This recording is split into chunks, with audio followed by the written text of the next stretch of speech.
Hello, and welcome. My name is Rich. This is Champions Online, a superhero MMO by Cryptic. This is a Let's Play. We are a lot of the way through the story. Not quite sure how much. I mean, we still have to find out that the apocalypse we're trying to avert here in Vibora Bay is much more difficult to avert than we first thought. Well, I mean, we've already got that far, I suppose. And now we are trying one last desperate attempt around it. As you can see, suitably apocalyptic. Very end of days. It's unclear how far beyond Vibora Bay this has spread. I mean, I wonder whether this kind of sky is visible elsewhere. Oh hey, Raven Force, welcome along. Witchcraft voice, hurry, technical issues, the world is counting on you.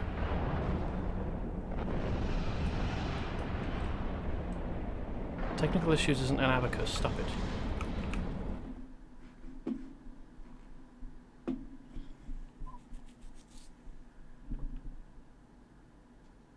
Oh, it's witchcraft there.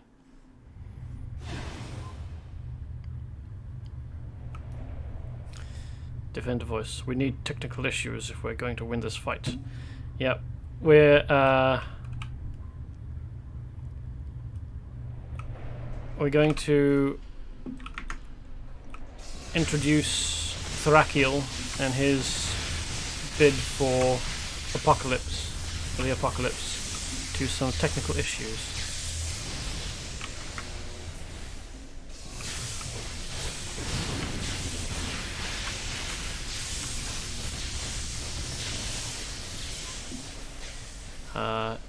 Do not fear, I have prepared a post-apocalypse outfit for technical issues. I'll put it on when we go back in time, because that seems like the appropriate time, the appropriate moment to do that. All that we're doing at the moment, by the way, is trying to find some pieces of magitech that draw magic from the air and convert it into electricity, so that we can power the time travel device that Jury-Rig, I was going to say junkyard, but that's not correct, Jury-Rig has created. Oh hey, my Hawkman, welcome along. I'm glad both of you are here. I'm glad all of the people who are watching are here, whether they're speaking in chat or not. Yes, more sharks. They, I feel like sharks are done dirty by popular media. They're not evil. They're just doing their best.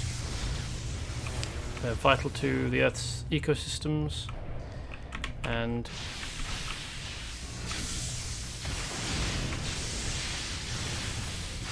in general, they're just good boys. Or girls, whichever. Jury-Rig lives in a junkyard, so yeah, they're not evil, just carnivorous fish that eat anything that moves. Yeah, fair enough. Well, I mean, I think you could actually call, well, I suppose it depends how you define plankton, but I think that basking sharks and whale sharks are vegetarian because they eat plankton, and I think that plankton are basically plants rather than animals. I mean, they're single-celled organisms, but I think that plankton gain their power. Oh well, that's a big Clifothic portal, isn't it?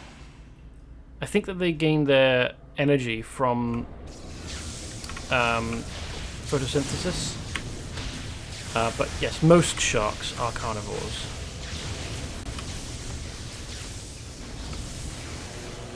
Some of them are kind of freaky, like goblin sharks and cookie cutter sharks.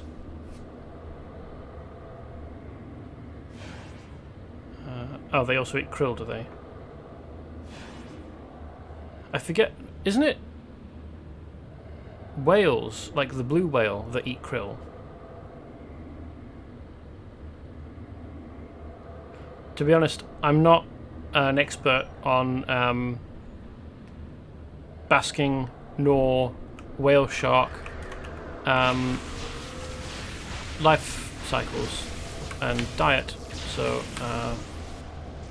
not really the person to ask. But even if most of them are carnivores, I was going to say carnivores then, you know, I was like, no, sharks aren't carnivores. Even if most of them are carnivores, they're still, you know, a part of the ecosystem, useful. No, don't want to pick that up. I'm surprised I only need one of these.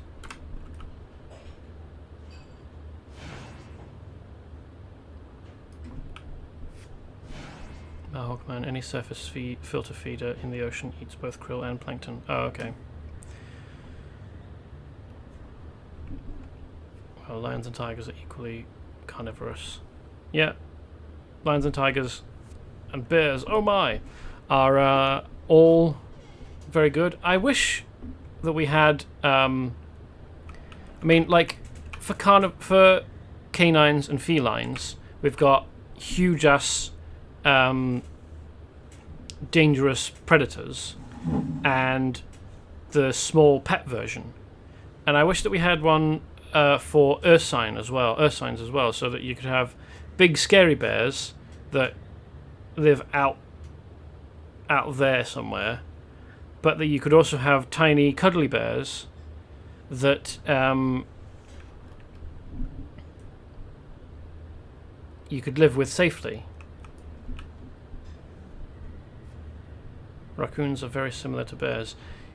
Yes, well, sort of. They've got... I do like raccoons as well.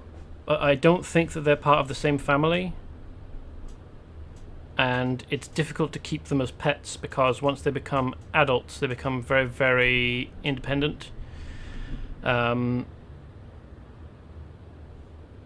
they're not really terribly cuddly.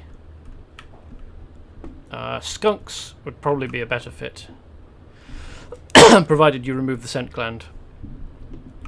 I just want to mention, I'm surprised that we only need one of these modules. I mean, I have to assume that these are the power modules that convert magic into electrical energy. And I was thinking, like, these three, with two spares, are powering... Or maybe those... No... Maybe these are the same thing, but probably not, because these are what we've come for. Maybe...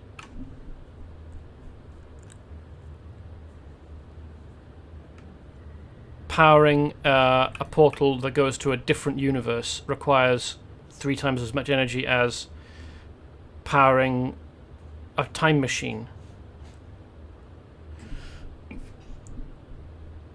Did I see the lore bit from the portal? I don't think that I did. Examine the portal. Ah, thank you. Thankfully, it is still readable even though the portal is closed. Through the portal, you saw glimpses of a ruined world, seething with corrupt magic. It looked like the apocalypse had already taken place. The Carcharodons must have been coming through this portal, but you don't have time to investigate now. You need to save your own world first. So... presumably Multifaria. I mean, I'm assuming that there's more than 2 universes in existence in this multiverse, but I'm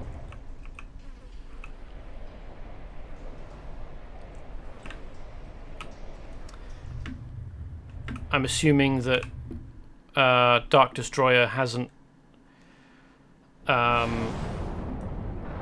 conquered another universe to ruin deliberately.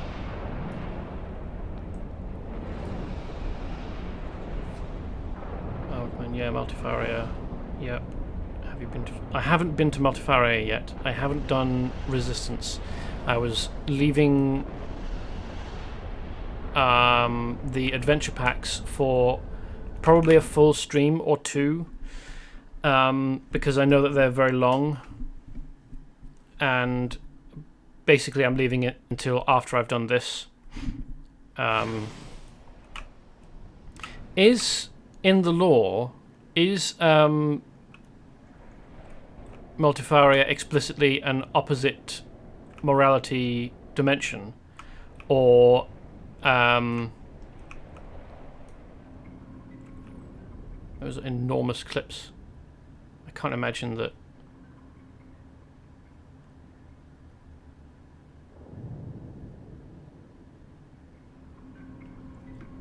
They are purchasable anywhere, so Jury-Rig must have constructed his massive jumper cable clips himself. And they're quite uniform for it.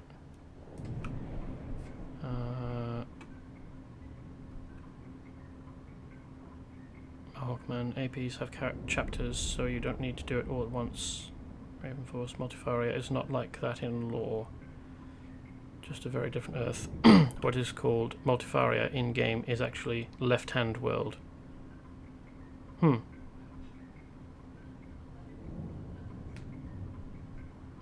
Or Sinister World.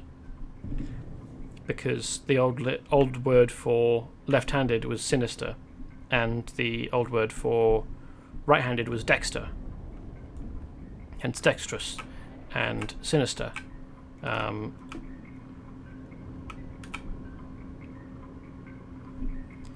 sure why they mixed the two up for some reason. Well, probably because they don't want to have too many multiverses, or they didn't want to... The fact that they've combined the two, or given Left-Handed World a new name, is probably because they didn't want to have too many alternate universes. Most comic book series with superheroes, this kind of setting, have a lot of alternate universes turn up, and it gets confusing fast, especially Silver Age stuff. Silver Age was when they, in DC, and less so in Marvel, but I might be wrong there. I'm not as big a fan of Marvel as I am DC. In DC, they had masses and masses of multiverses, alternate universes. Sorry to disappoint you, technical issues, but the temporal quantum displacement engine was a long shot from the beginning. Whoa, great work. I think there's some room to attach this on the top. I'm going to keep working on this, but let me know if Dr. Carr comes up with a better plan. Blast of the past. Good work finding that Thormic oscillator, but I have done some calculations. It's still not going to be enough power if we're just picking up ambient magic. If my displacement engine is going to make any real headway back in time, we need a direct line on the biggest magic source we can get. Right now, that's Thrakiel himself, but in the High Apostolic Church, the big scary one that's floating up in the sky. That's Thrakiel himself. Up in, not but. Okay, up in the... Yes, we know where he is. I hope you're ready for this. You're ready for this. What song is that? It's a very, very 90s piece of techno.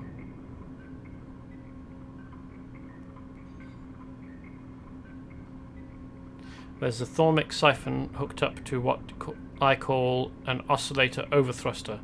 It used to be my hairdryer, but never mind that now. Point it at Thrakiel and pull the trigger until the little green light goes on. Get back here as soon as the reservoir is full, and hopefully we'll be able to put all of this behind us. If you need help getting up to the church, I think I have an old pair of rocket boots you could borrow.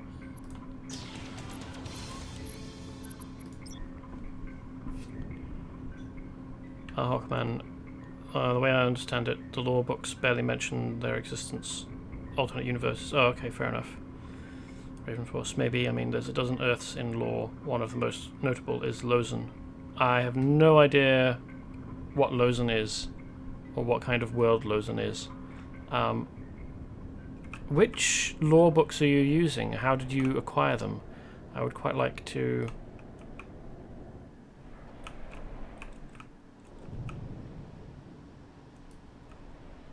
read them myself. Lozan isn't in CO. No, I didn't think it was. My impression of other alternate universes from Champions Online is that it is exclusively multifaria. There's just the one of them.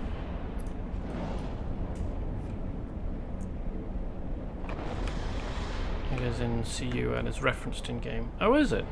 Tabletop RPG has a bunch of campaign setting books. Okay.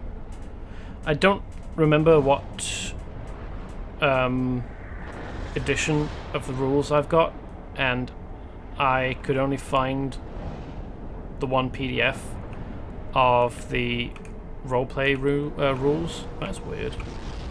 This is actually like a physical barrier.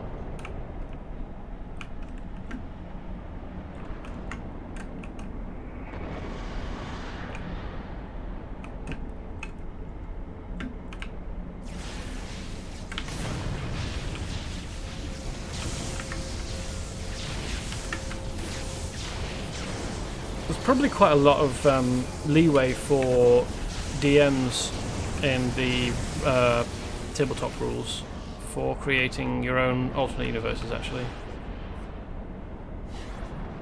The tabletop RPG has a bunch of campaign setting books, I think. So maybe I'm misremembering. I have 5th, 6th, had a bunch of lore primers from Steve Long, Thundrax, and some other things. What, like physical books, or did you acquire them? Oh, does he? Cool. It can't be too terrible, the changes that Cryptic made then. You know what characters he prefers to play?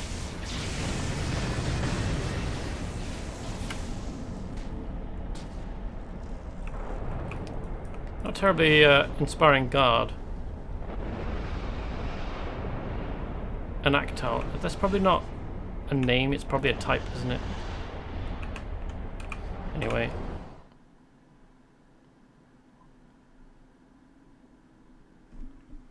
You have PDFs, most were gifted, some you bought. Okay. Thundrax is a melee DPS. What kind of melee? Oh, hello. No, I don't want to follow him. Did the wrong thing. Since that last explosive encounter with Stingray, Amphibian has relocated to Vibora Bay, where he sometimes guest lectures at Sinclair University.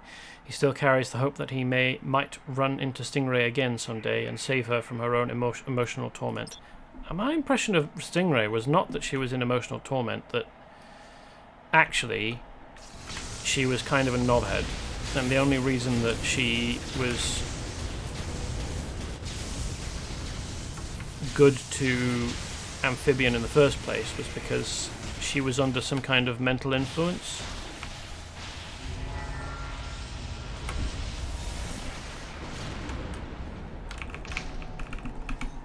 Canadian might power set. How is Canadian relative to the power set? Has he got like a custom colour set of the might? Oh right, he's a Canadian superhero. Not that his power set has unique colourings to it so that it looks like the Canadian flag when he's like slamming the ground. Ah yes, we're being helped by the dogs.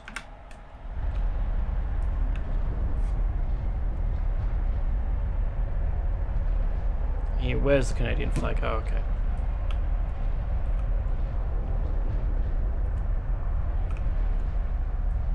Right, yes, I'm supposed to get near him and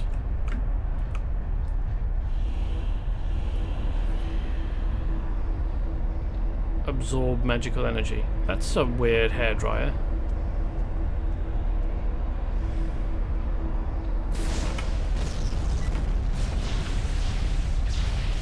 Go away. I'm not interested in you.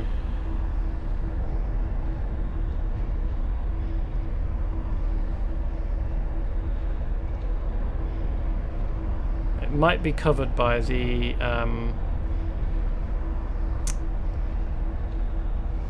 webcam in the corner, but I've got to siphon 100 units of energy and I've got 32 at the moment. So this is going quite slowly. I wonder, can I get out of the way by going higher?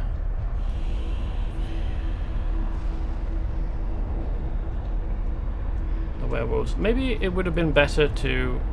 No, because I was just wondering to myself whether it would have been better to ask the vampires for help so that they would destroy themselves attacking Thrakiel's forces here. But I reconsidered because they would still have, between now and then, between asking for their help and now, I mean, they would still have had plenty of time to be awful and eat people, and I just don't want to support them or enable them, I suppose.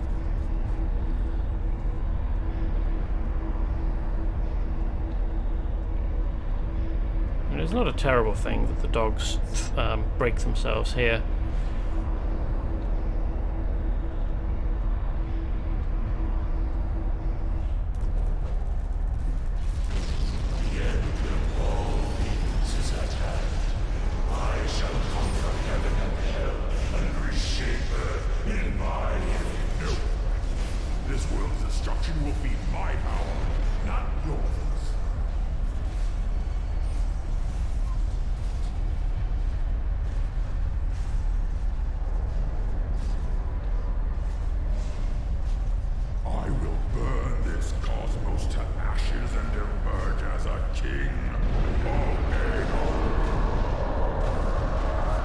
Deeply confused when he walked up because he looked from the back and quite small, very much like Dr. Fate.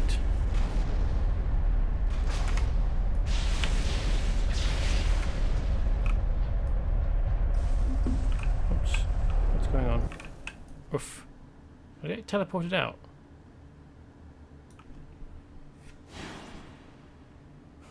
Imagine the result of helping vampires feed on Nephilim. Well, that assumes that Nephilim have blood to feed on, and the vampires could manage it in the first place, given that they're half angels, so it would probably be an extremely uncomfortable experience for them.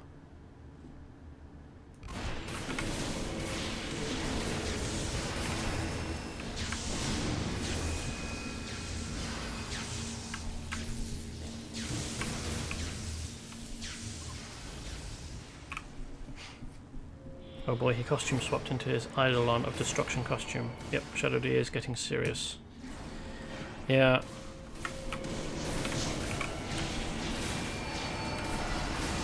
Yeah, have some lightning balls to help you out. Nephilim followed you here, technical issues. Dr. Carr and Caliburn are going to hold them off, but we need to hurry. You pulled it off, technical issues. Wow, quick, get inside. I need to stay here. I need to stay right here. Even if there were enough power to send more than one person back, there's no way that portal will stay stable without someone on the controls. That's okay, really. I always wanted to be a real hero. If you get a chance when you get back in time, get back to the past, say hello, okay? Sure. I shall. When you get back to the past, you should go straight to Dr. Carr. He said he'll have some memory of the future because of his magic, I guess. I hope Thrakiel doesn't have any memory of the future. You just have to change the future, or else all of this will happen all over again. I think now is the time to change to my post-apocalyptic costume. Because now is the time to travel back.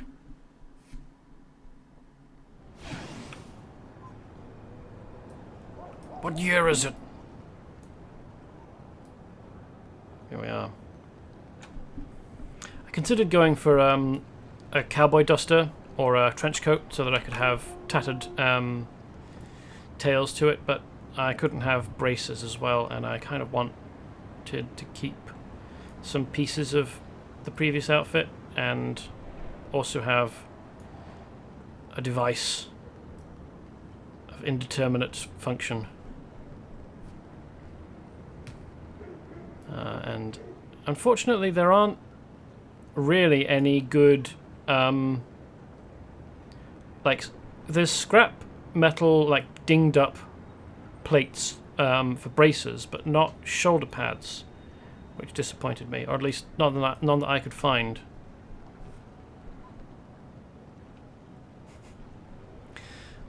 Mahawkman.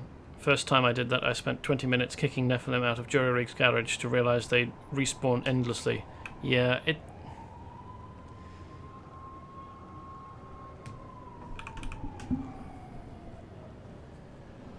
might be a good way of... well, not a good way, but a good way of farming. If you really, really needed, I don't know, a perk to kill for killing Nephilim or something. Unfortunately, because I've already come here once, mistakenly, we didn't get the cutscene that introduces us, but the area we get to move around in is somewhat larger than we just had. So before, the map was limited to this area. I don't know what the divide here was, but now we've got all of this.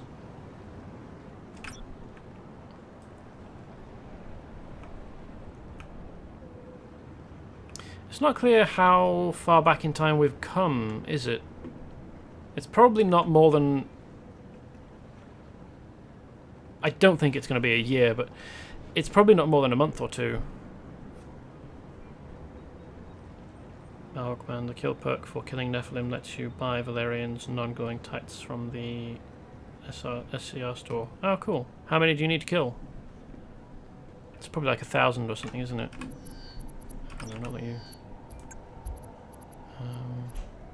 where would it be?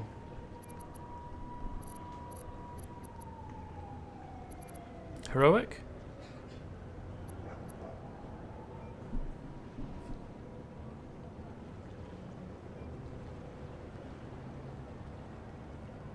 Rogues, okay. Nephilim.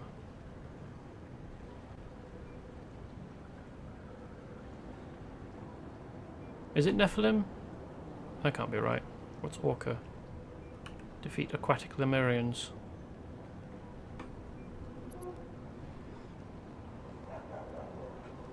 Abraxas, okay.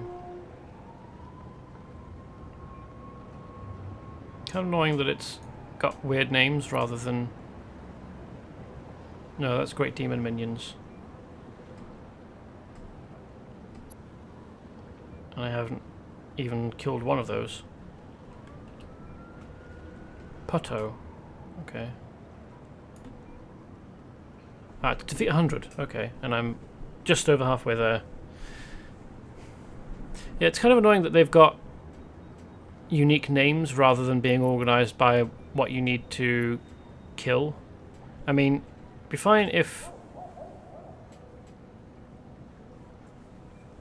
it was like, kill this many of this type, and then you get the name Slayer or the name Snake Charmer or whatever. But organising it by the thing that you get, or by the... yeah, by a different name, is a little bit unhelpful. Yes, perk system is a bit of a hot mess, but it started to be categorized better as... has started to be categorized better as time goes on. Oh, good. Well, it's nice that they're moving in a helpful direction. Welcome to Vibora Bay, hero. New powers available. The trainers over at the powerhouse asked me to pass some info on to any new heroes coming to Vibora Bay. They said that they have new training available that unlocks tier 4 powers, whatever that means. These are available to any hero who has mastered a particular power category. This is probably ults, isn't it? Ultimate attacks. That means any hero who has 10 or more powers in a category, not framework, again, their words. The example they gave is a hero who has 10 or more gadgeteering powers, be they from the munitions, archery, or gadgeteering frameworks, qualifies to train a tier 4 power. Hope that makes sense to you. Either way, you may want to wander over to the powerhouse and take a look. So this probably is quite old.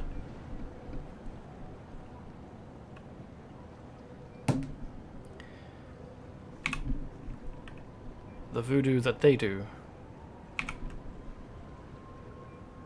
That's bordering on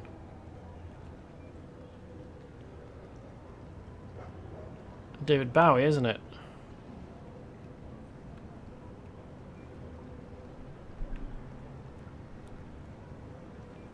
Who do you do? Remind me of the Babe. It appears that the dreaded voodoo gang, the Sovereign Sons, has broken into a warehouse. Whatever they want, obviously, they can't be allowed to have it. Not to mention, trespassing is a crime. Knock a little sense and respect for the law into them.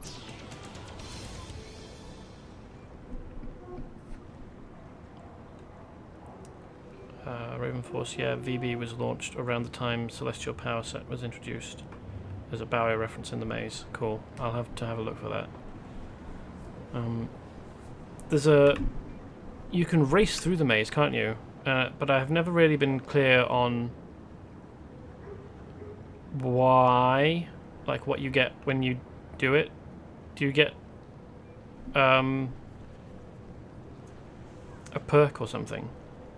And it's probably... Oh yeah, no, you can't use travel powers. I was going to say, it would probably be helpful to use tunneling to do it as quickly as possible, but you can't use travel powers inside the maze.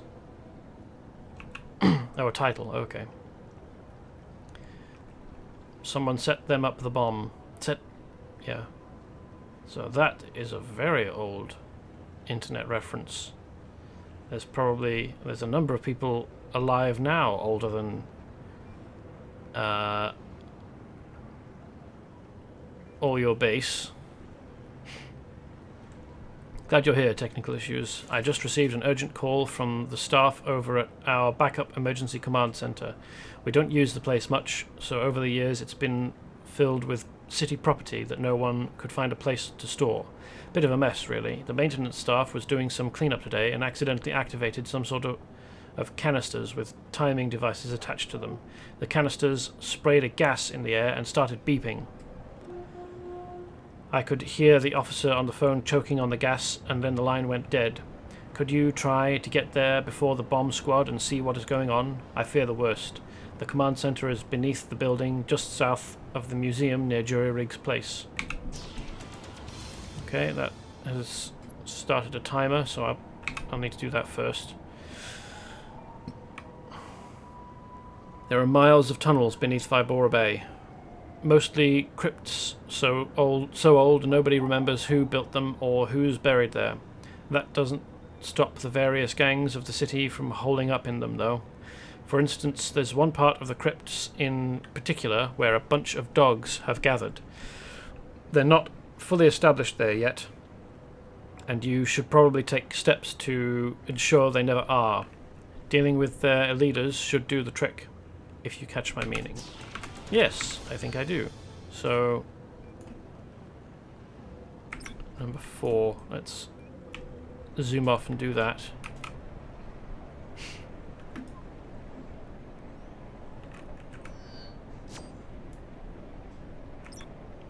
And I'll come back and grab this later. Need to be careful not to fly over. Can you actually fly over it? I don't remember whether the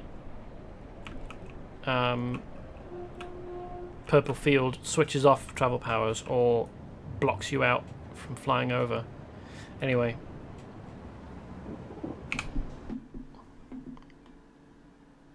Apparently we're near to a museum. Not that you'd be able to tell from the outside.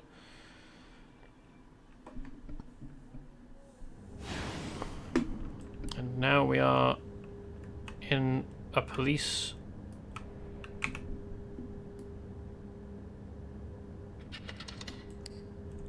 building.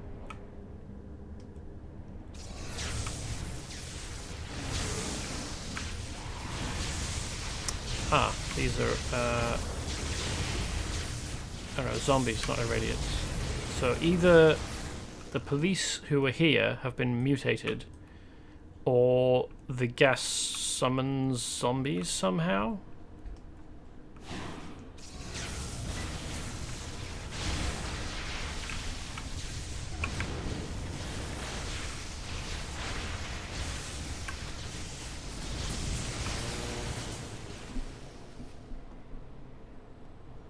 Man, both. The barrier goes all the way up, so you can't fly over it. Then if you go inside, it shuts off travel powers. Okay. Now I was worried about accidentally flying over and having my travel powers switch off whilst in the air, which would be deeply annoying. But if I can't actually fly over, then it's not an issue. So I wouldn't accidentally drop out of the air.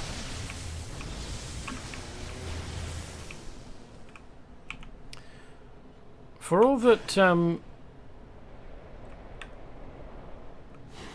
that police chief claimed that this was a storage area for things, it doesn't seem to be filled with much, does it?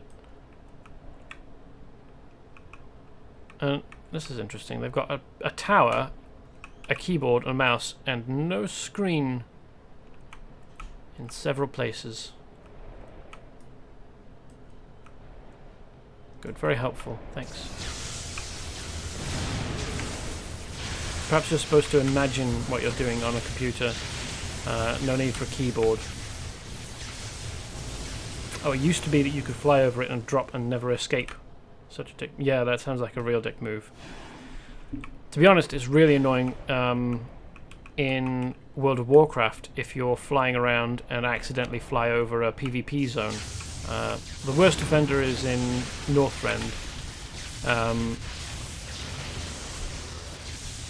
And the thing is that the PvP aspect is only on sometimes.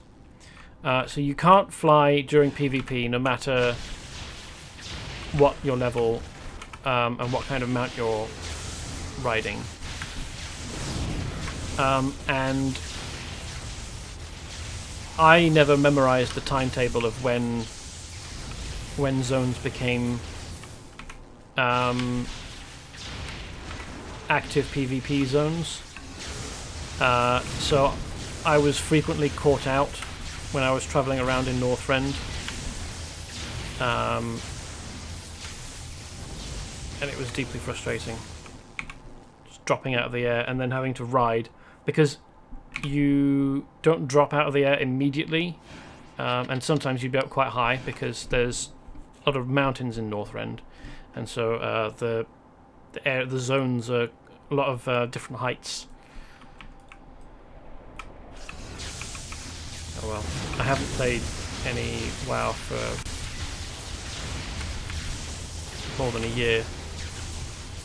I played during the beginning of Battle for Azeroth, and hold on a minute. Bomb? No, there was a bomb here. Was that a bomb? Is there a bomb here that I've missed? Hold on. Did it disappear? That would be extremely unhelpful.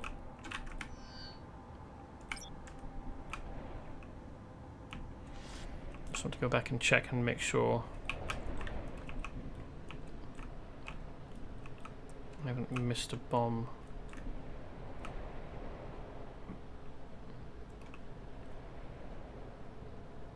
No.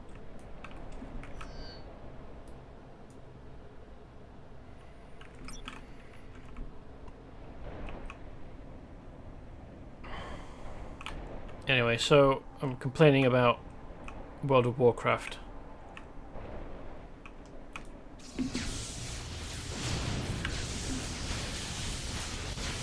It wasn't like... did you get a warning? I think maybe you did. but sometimes you'd be so far over the zone that you couldn't get back out of the zone before the timer ran out. Oh, everyone's coming for me. That's interesting.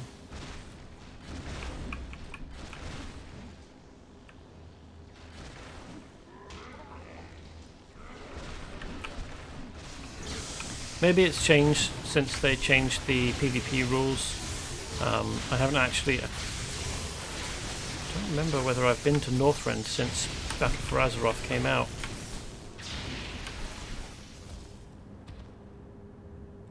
I probably can't do this until that's worn off.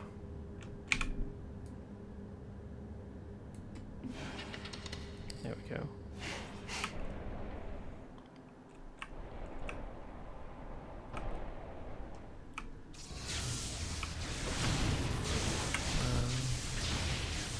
Anyway, so they may have changed the way that battlegrounds work, or whatever the word it is for PvP zones. I don't remember. I don't play PvP. I don't like it. It's too stressful.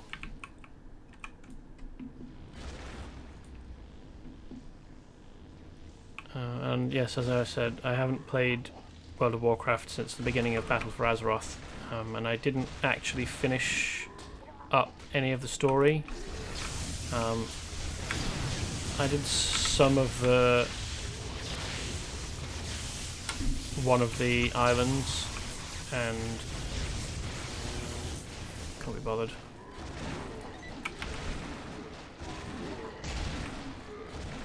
Kind of lost interest.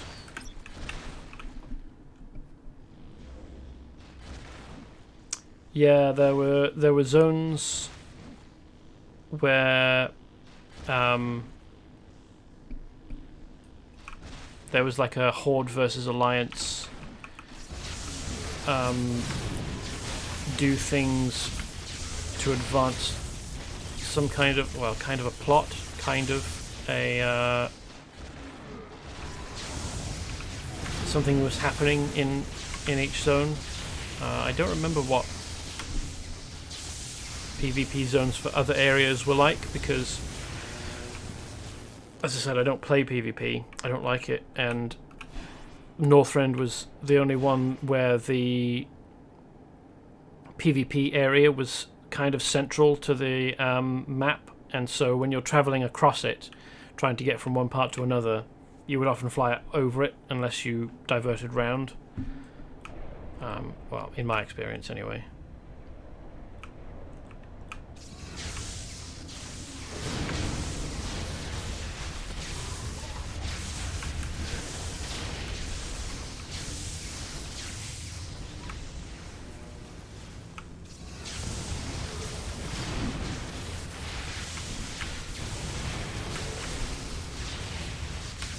I kind of lost interest in the classes, because that's really the reason that I played WoW a lot, because I enjoyed the rotations of the classes,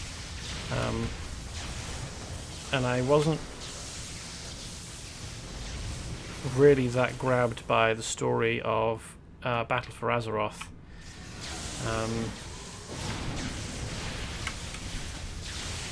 I just kind of...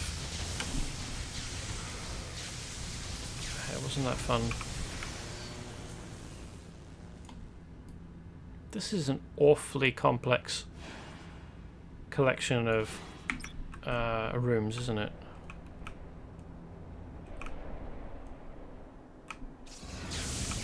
I probably will go back to WoW for Shadowlands, just to see what it's like. But at the moment, I've got this, and I've got DCUO, and I've got Lord of the Rings I'm playing a bit of, and I just started playing Star Wars The Old Republic the other day, which I'm really enjoying as well.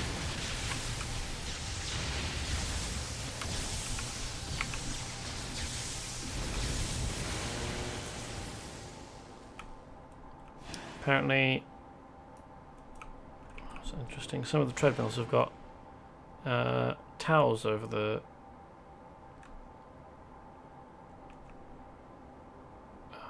I don't know what they'd be called. Supports? Handles? Is there even a bomb in this room?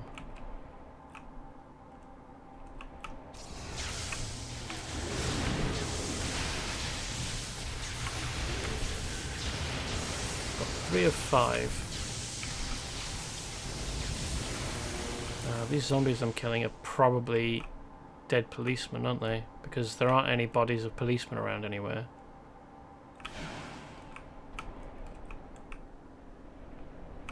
Although quite how they've managed to rot so quickly, I don't know. Why are there...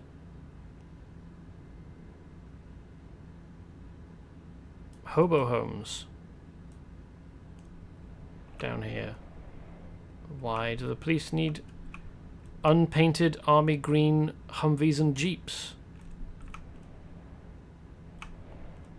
I don't think the person that built this really paid very much attention to what the mission text described this place as being like. It's not full of random city detritus at all. It's very much a military... Wow. What on earth? Except for this room.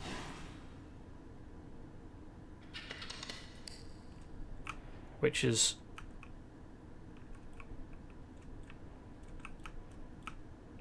very nicely appointed.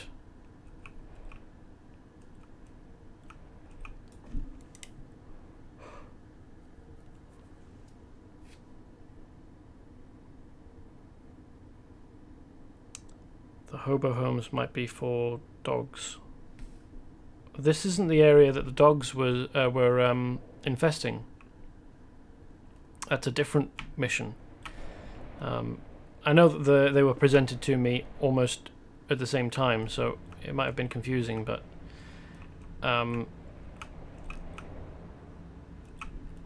this is the one where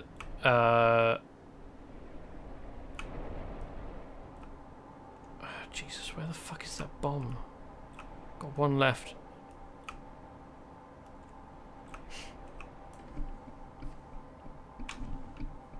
Oh, you meant actual dogs, not werewolves.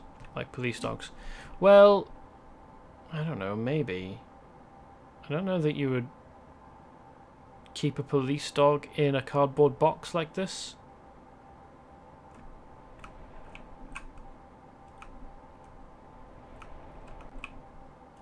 Wouldn't you want a kennel? Anyway, I've got 5 minutes to find one last bomb that's been fucking hidden away somewhere.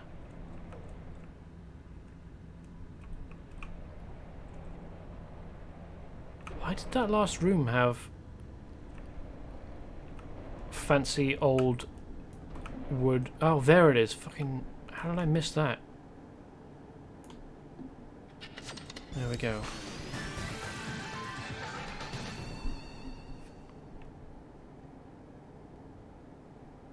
But yeah, a lot of the decorations look like random trash and don't make sense. Well, I mean... yeah, even, like, you wouldn't want to store this if you weren't sure what to do with it. You'd throw it away, because it's clearly rubbish. Some of the stuff in here looks like gym equipment. Some of it's military. That's ordnance. These are explosive warning. These are ammo crates. Oops. And lots of pipes for some reason. I'm not quite sure how they managed to get them in here, given that certainly this section of corridor bends too sharply. Oh yeah, maybe they got in through here somehow. Hold on a minute.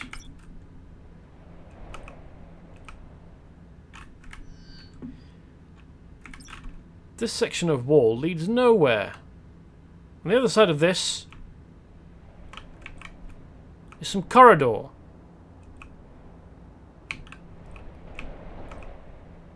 Didn't think this through at all.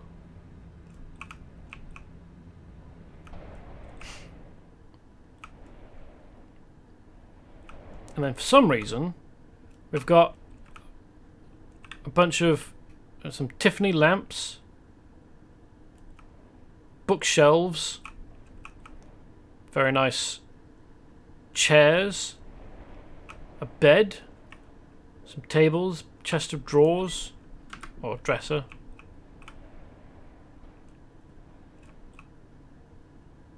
These clipping, yeah, that's clipping through. The dresser is clipping through the bookshelf, unless it's supposed to be implied to be built in. No, there's books showing behind here.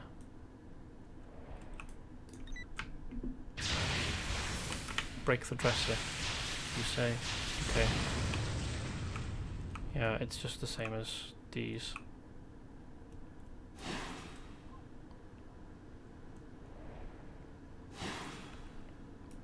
And this huge ass carpet.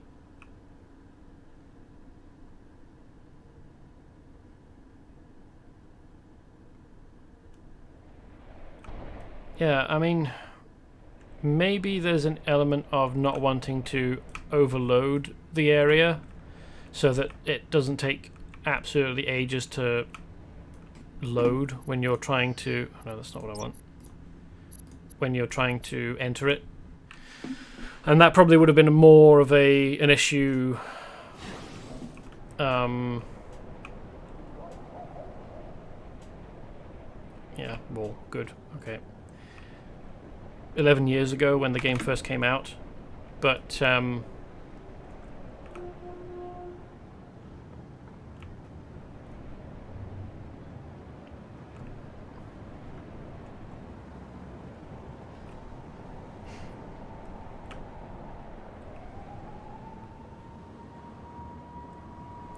it doesn't feel like the person who built that map read the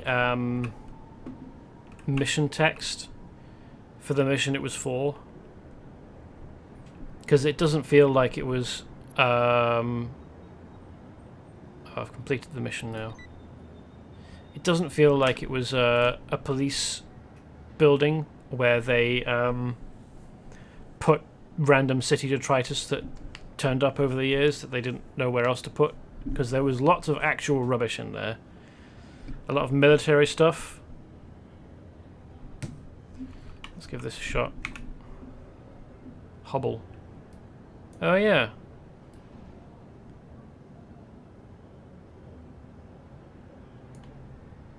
Okay, to take on the maze. So you think you have what it takes to take on the maze, do you? We'll see. Run through the hedge maze and speak with that silly Sir Diddy before time runs out. Do you know if the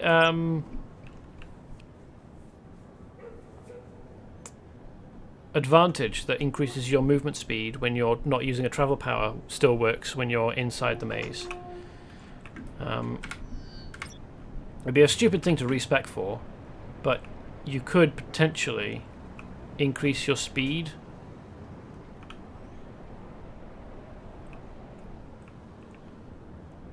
So let's go this way. Up the steps. To the middle.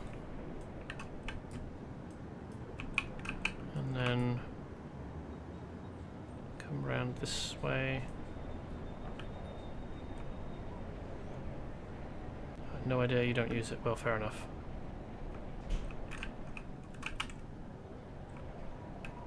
Is it even a useful thing to take in any situation? Down here. Don't bother coming out here. Keep going straight.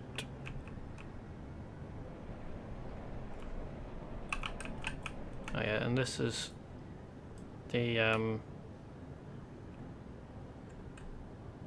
little knight character. travel powers. For the lulz, I once climbed the tree inside the maze. I have my travel power on almost all the time. Oh, fair enough. Is it possible to climb the tree? One of the trees?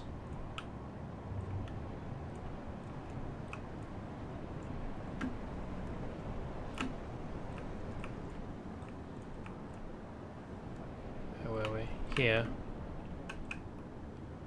And then you go... Oh yes, over to the other side. Right.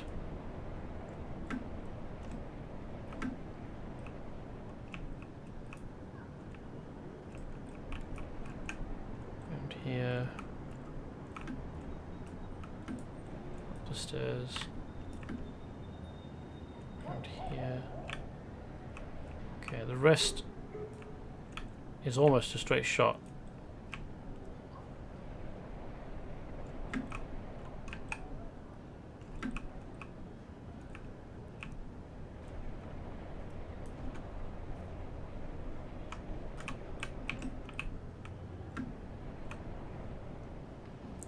Maybe be useful when doing content like Cosmics when your travel power is disabled, but only then. Okay, fair enough. Not useful any other time. Where's the guy go?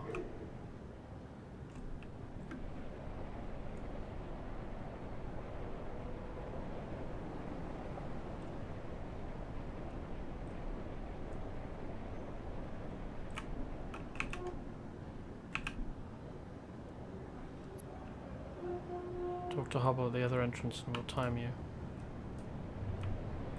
So where the fuck's Hobble gone?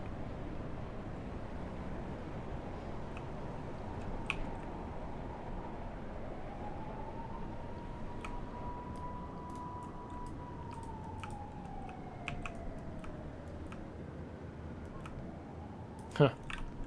That looks like a... It probably isn't a direct copy, but it looks like a lot like one of the kinds of things you'd see in a Muppets production or in Labyrinth.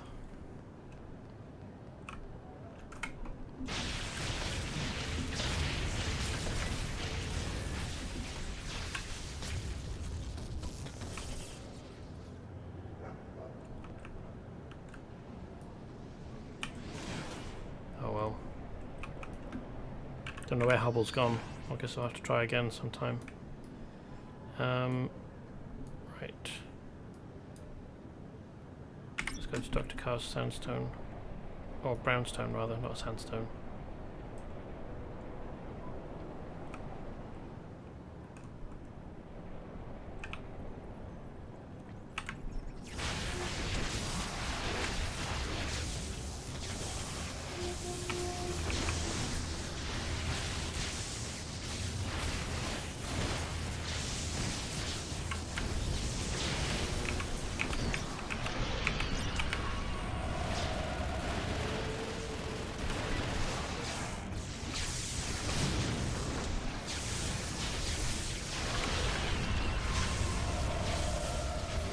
This would be much, much more stressful if I weren't incredibly resilient.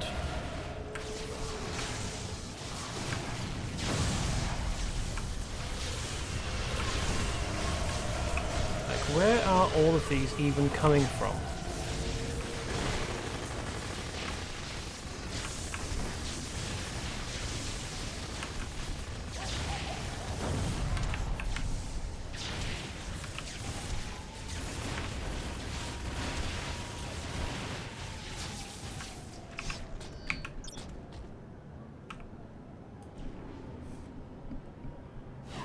I'm not sure how to tell what time of day it is in Vibora. If I recall correctly, some things in Vibora use a night-day cycle though. Oh wow, that's super useful, isn't it? Have a day-night cycle that affects when certain things are available, and then don't show players. Well, okay, well, maybe it's night. You do sometimes see the moon during the day, but it's probably night. the moment.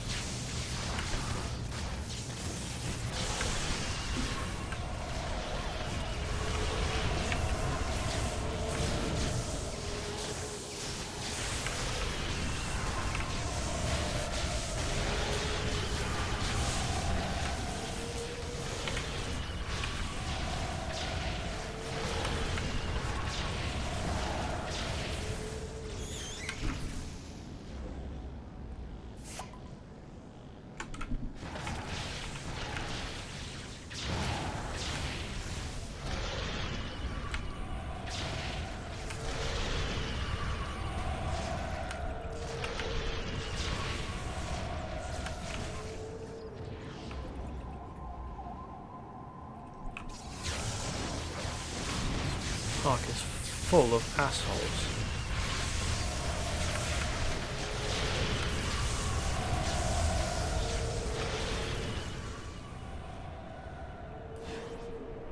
They're packed in, aren't they?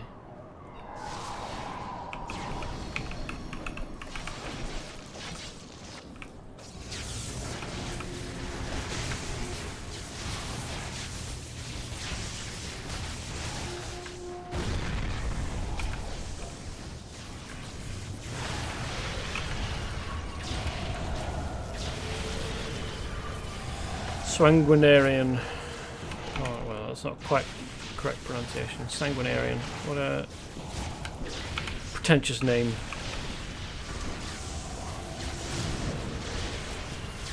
It basically just means blood enthusiast. For a vampire? Really? You surprise me.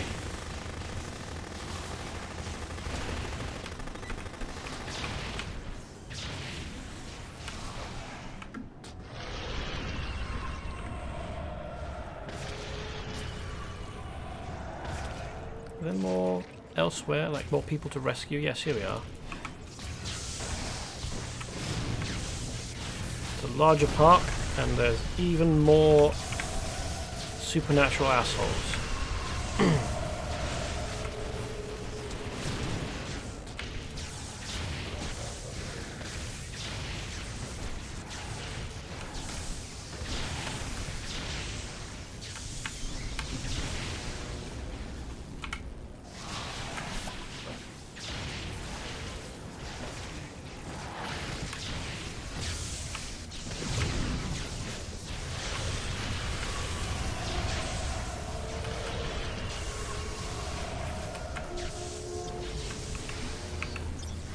Ooh, completed the perk Shadow Stalker.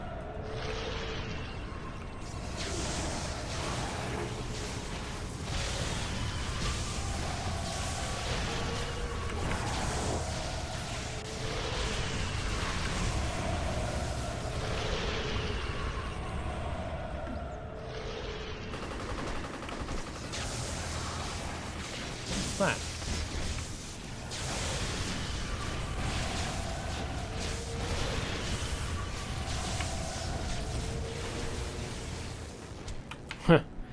Completed the perk for defeating dogs as well. Well, 100 of them. There might be a perk for defeating 1,000 of them.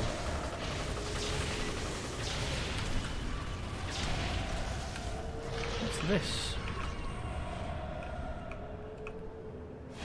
Stand with machetes, machine guns and shotguns. Just here for no reason. Chilling out. I suppose it's provided by the city for civilians in case of werewolf or vampire attack.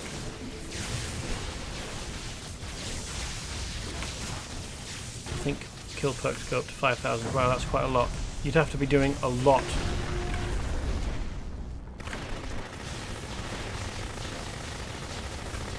Oh, it's an arms crafting node. Wow. I mean, still, you've got to wonder why, in story, they've got racks of weapons just in a park for no reason. I mean, this isn't like a high combat zone like in the northern Canada area, or the southwest desert even, really. This is like the interior of a city.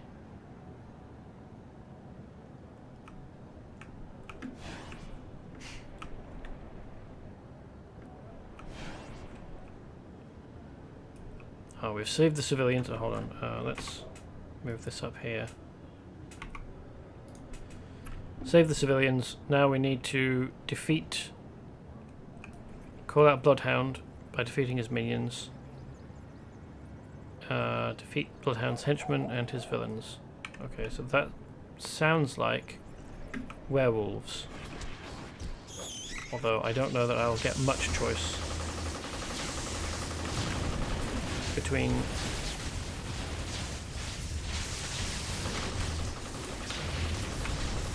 which ones I defeat because of which ones turn up.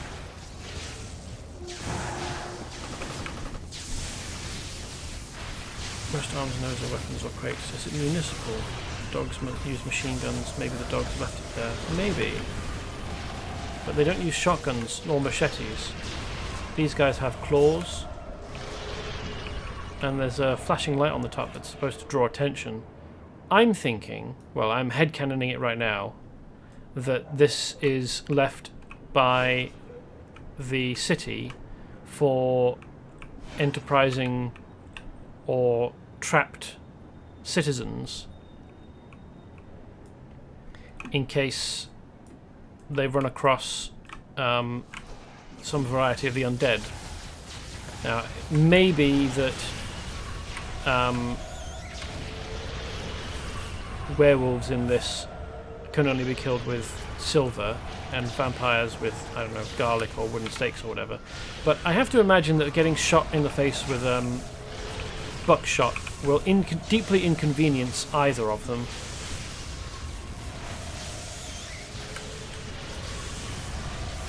A lot of mod nodes are obviously junk left by enemies. Silver-plated buckshot. That would be awfully expensive, wouldn't it? And kind of annoying to put together as well, like, because you'd have to prepare each shell yourself.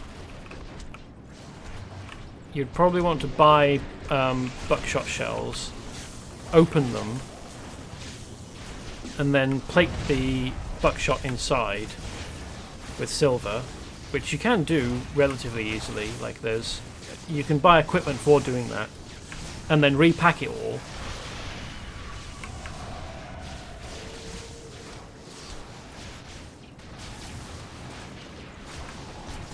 What have I got here? Ooh. Fancy puff shadows, new shadows, fancy puff shirt. Cool. I actually already own that. But I can probably get a nice amount for it from the auction house.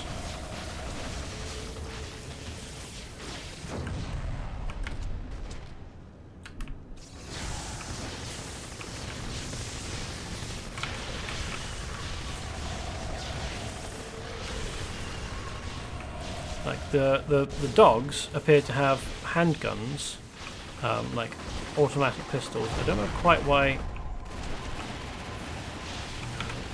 Dual pistols, or pistols in general, don't really make very much sense, because you should never actually be able to have enough ammo in the guns to sustain fire for as long as you can with the dual pistol powers. No, I don't actually need to defeat these guys, do I? Oh, here's one. I need to defeat villains. Table is science mod. Probably, yeah, I thought there probably would be.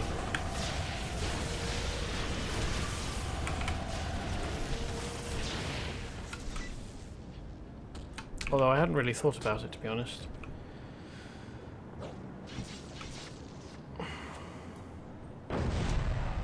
What does it even look like? There's some heads, I guess. Shriveled skulls, maybe?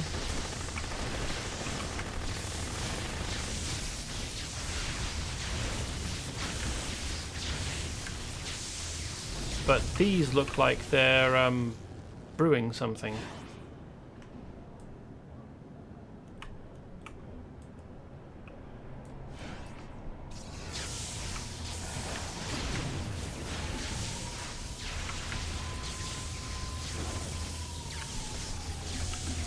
Is this bloodhound we're after? Because there's vampires and werewolves here. Do you reckon he's a half vampire, half werewolf? A vampire inflicted with lycanthropy, or a werewolf inflicted with vampirism? Unclear. Here we are. Your feeble attempts to expose my whereabouts have not gone unnoticed, hero. It seems that our impasse must end with a hostile engagement. On guard.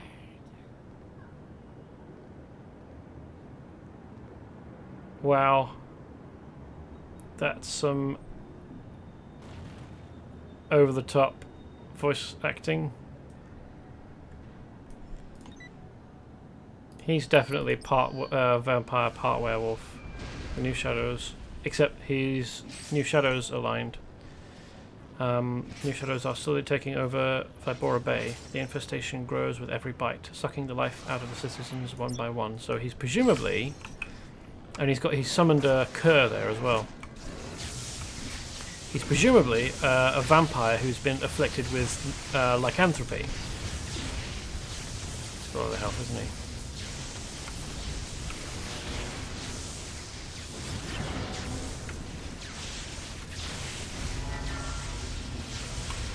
Hopefully he doesn't have any interrupts.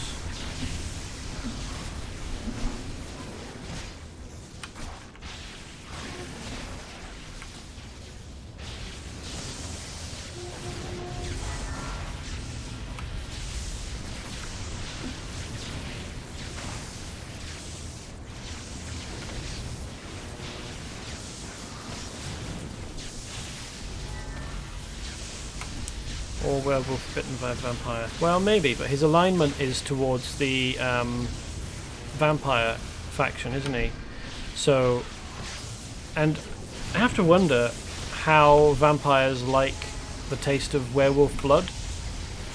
I imagine it's that he was a vampire who got in a fight with a werewolf, and the werewolf happened to inflict him with lycanthropy.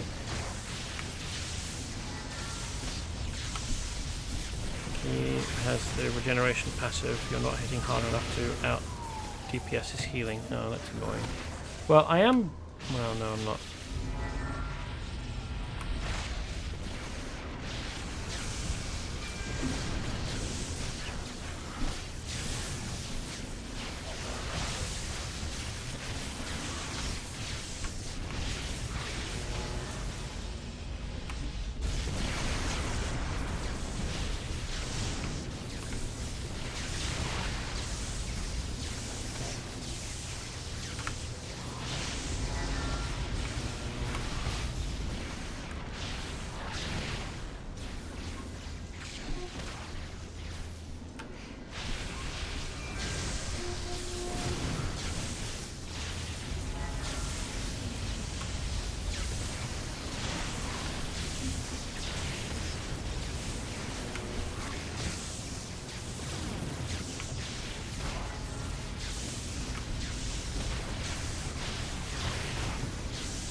No, he's got Defiant. Unless he's got both somehow.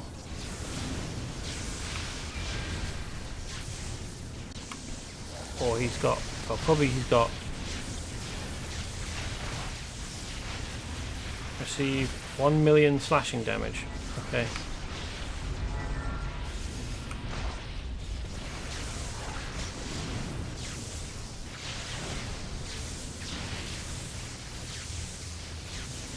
He's got Defiant and he's regenerating himself with abilities.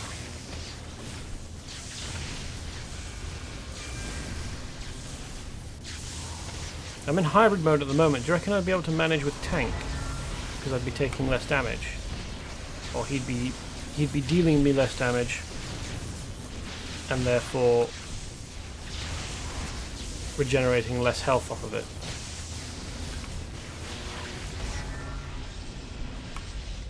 Or was it like cosmetics will come over and help? Well, it looks like I'm going to be here for a while. If you feel like, well, we'll have to see whether I get bored of this before you're done.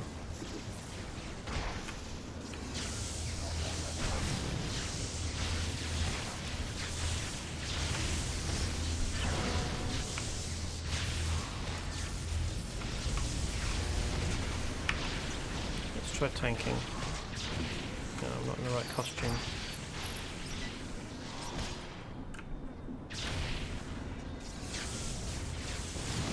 Can I not change costume?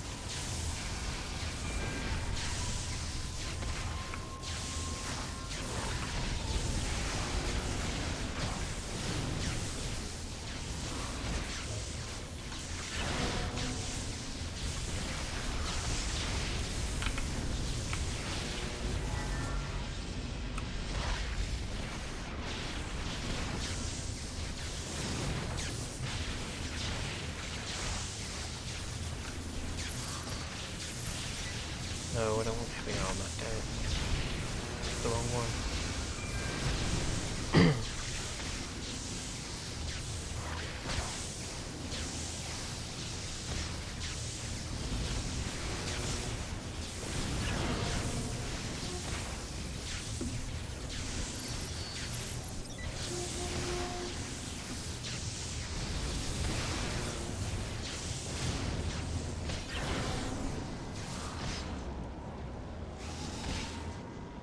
Really got to hate on for that plant, apparently.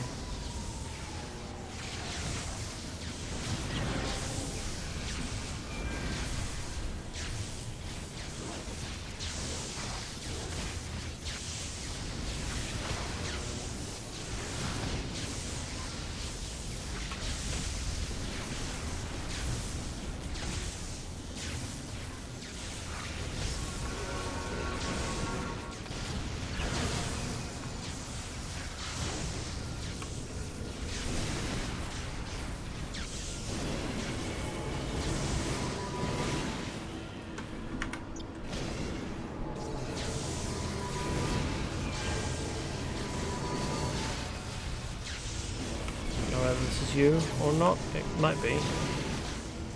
Regardless. Thank you. Be nice to get some help.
Wow.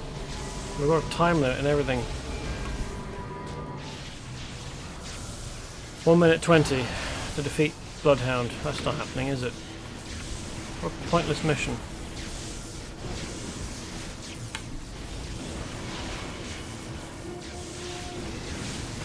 I wonder what kind of team composition you need to actually manage this. Lots of DPS, I presume. So I'm going to get in through Defiance, whatever that might be. No, we're not. We're definitely not going to manage this.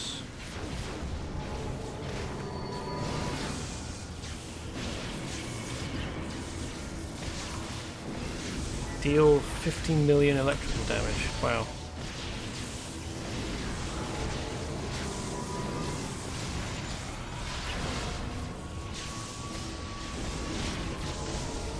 Ready? Oh, psychic. Okay.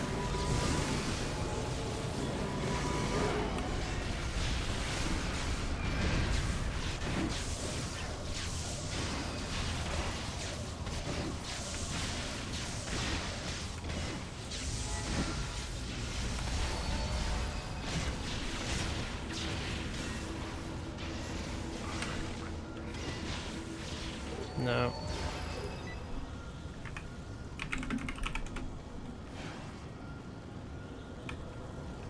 Thanks anyway.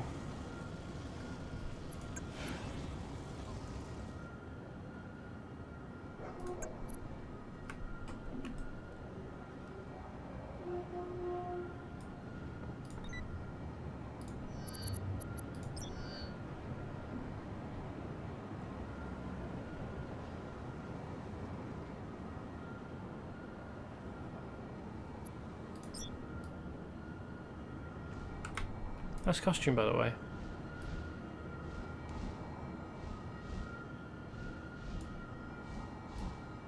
What top is that? It looks like some kind of fishnet top. Are those ice legs?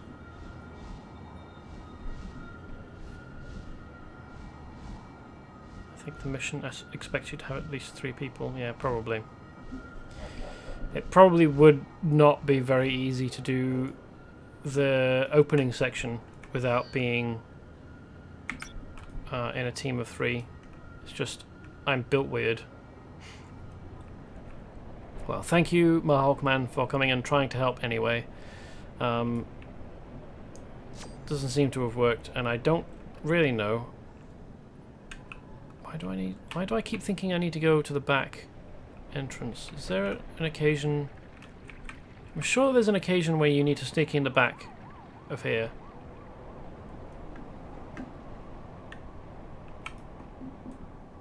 Anyway, do you think he's got enough clues that he's Egyptian?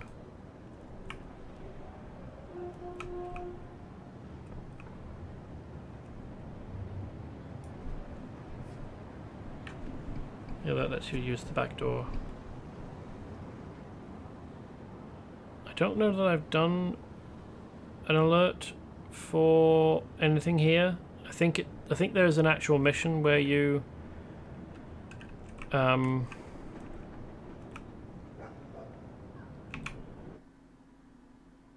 go in by the back.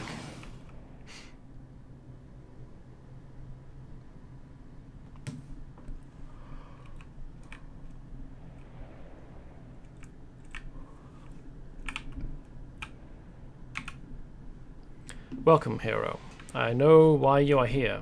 Even though I know we have already met, I feel the need to formally introduce myself. My name is Dr. Carr, and if I recall correctly, you are technical issues.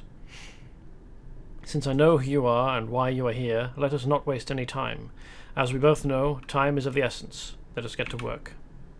In Apocalypse, we've got some work to do. Oh yeah, we've already read that, haven't we?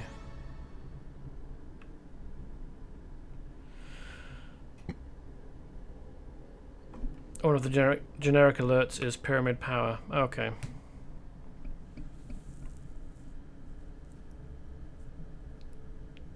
I haven't done a huge amount of alerts in general. it was only relatively recently, by which I mean like a few years ago, in the course of me playing Champions Online, that I realized that you could actually do alerts that gave you XP bonuses.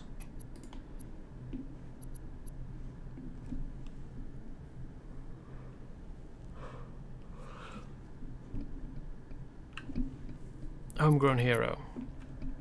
Have you spoken to Black Mask yet? She comes from a long line of crime fighters. I believe she is the 10th person to don that mask and the first woman. The inhabitants of Vibora Bay take great pride in the fact that she calls this place home. Black Mask always likes to meet new heroes who come to our fair city. I have met her, actually. Met her a while ago, when we did Queen City. I'm not sure if it's her way of staking out her turf or just a friendly greeting, but I think she would enjoy meeting you. When she's not out knocking heads, you can find her near the arcade by the docks. Sovereign Sunrise. The Sovereign Sons have gotten their hands on powerful artifacts unearthed in Central America. If they're allowed to combine the ancient Mayan magic with their own voodoo, the results could be catastrophic. Reports indicate that there are 3 magical statues attuned to the powers of fire, ice, and lightning. Destroy them all. It's the only way to ensure the Sovereign Sun never rises. This is actually an occasion where I feel like it's appropriate to say they belong in a museum. Huff and puff. The Sovereign Sons have been hijacking trucks headed for the Western Shore Fish Market. We're not sure why they're targeting the pufferfish shipments, but it needs to stop. I know. There's a toxin in pufferfish. There's an element of the toxin, the pufferfish toxin, which is typically used in the method of making zombies. Or it's supposed to be.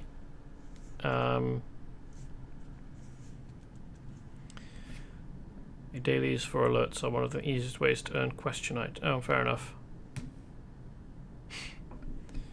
It's a good way to... Good to know. Thank you for farming questionite.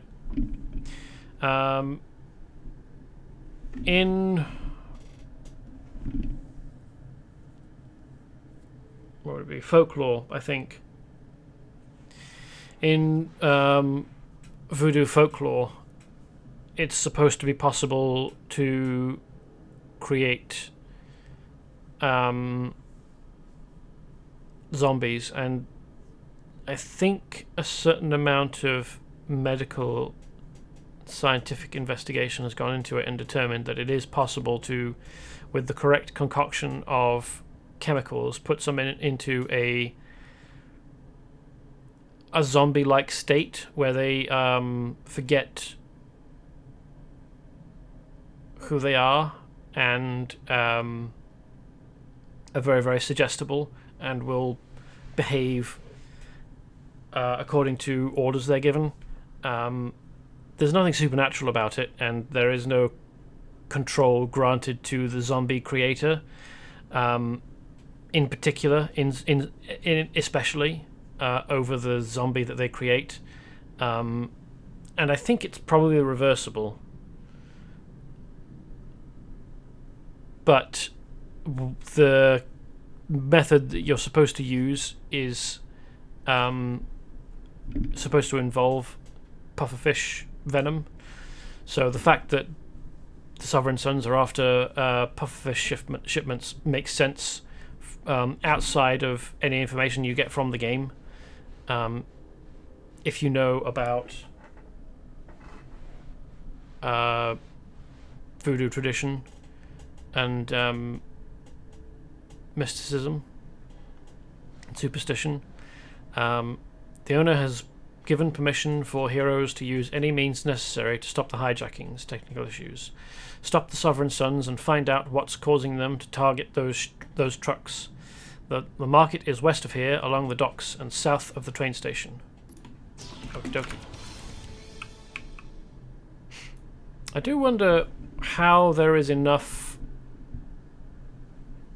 interest in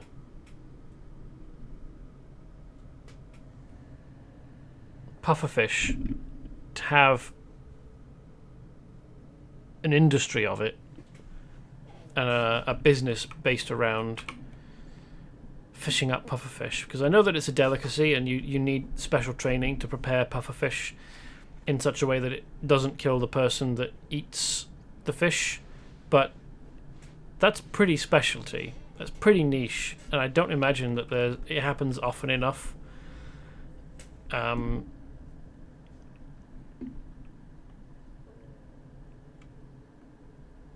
To really have a business based around just providing pufferfish, unless they're breeding the pufferfish, especially. Anyway, don't take this the wrong way, but Vibora Bay is no Millennium City. If you want to tackle some of our problems, you'd better be smart, tough, and fast, and know when to shut up and follow instructions. Do you remember the apocalypse? You're telling me you travelled back in time from the end of the world? I don't have a clue what you're talking about. Normally I'd just write you off as a nut, but Carr says you're telling the truth, so I'll play along. If the apocalypse really is brewing, we don't have time to pussyfoot around.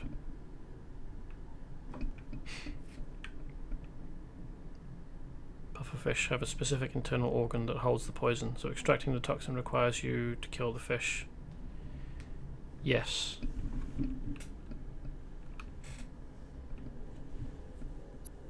Smoking a pack a day. The number of dogs in the city is increasing faster than Sweetland could possibly recruit new members from among the criminal element. I think Sweetland is infecting innocent civilians with lycanthropy and then brainwashing those poor folks while they are still adjusting to being a werewolf. We need to stop to rescue those people. Here is a gun that injects silvertine nanites into the bloodstream of the target. The silvertine nanites will temporarily reverse the effects of lycanthropy in a recently transformed werewolf. This will allow civilians who were recruited into the gang against their wills time to escape and get help. The dogs seem to be keeping a close eye on their new recruits until they can be sure of their loyalties. Most of these newly made werewolves can be found in their most bestial forms. Look for fledgling curs in the heart of dogs' territory and rescue them. You should be able to find them in the blocks just to the east of Dr. Carr's home. The silvertine nanites may not have much effect on a healthy werewolf, even a new one. You'll need to weaken the curs before the silvertine nanites will have an effect. Apocalypse aversion.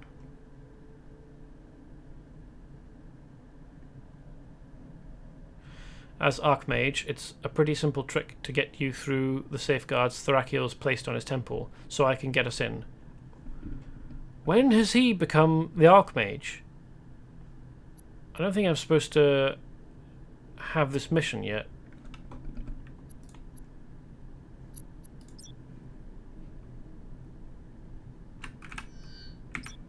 Alright, let's not do that. Whoops. Just blown through a stack of books. Sorry. Yeah, don't use lightning balls on the fledgling curs. I won't. I'll be careful.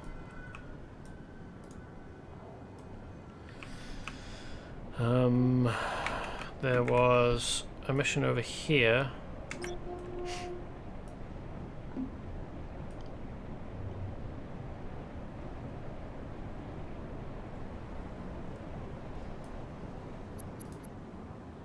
Sovereign Sons are trying to squeeze protection money out of some of the waterfront businesses. Defeat the gang members, especially the Sovereign Sons negotiators doing all the legwork. I can do that.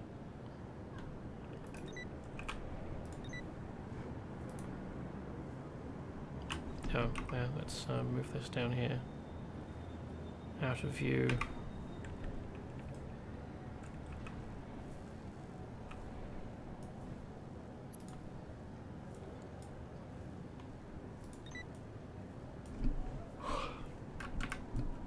a bit tricky finding negotiators.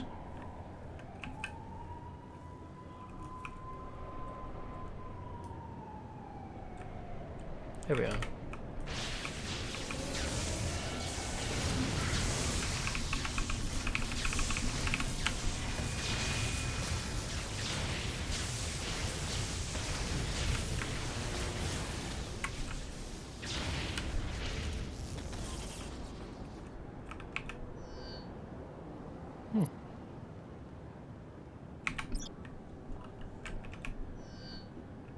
Ooh, Sovereign Sun's machete. I don't have that yet. Wow, I've got a lot of crap in my inventory.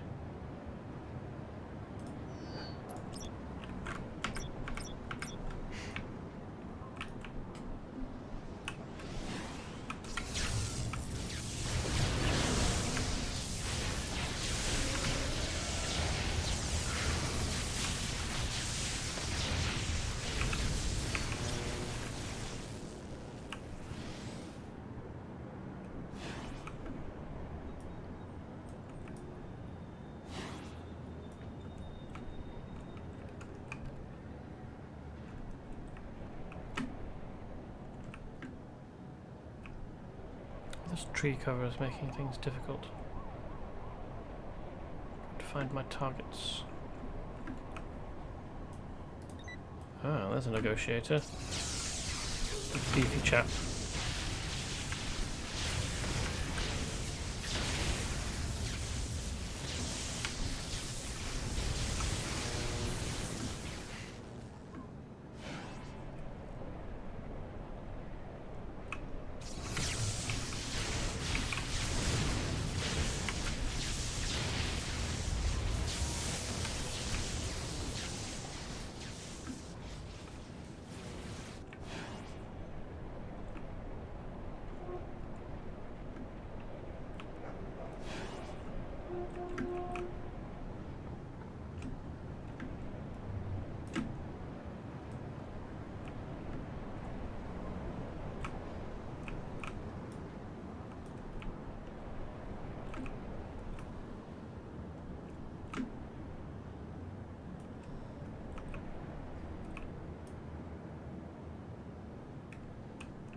Don't know where Caliban gets off telling me to be careful and tread lightly and take orders. Doesn't seem like making headway here is that difficult at all. Hey. There's a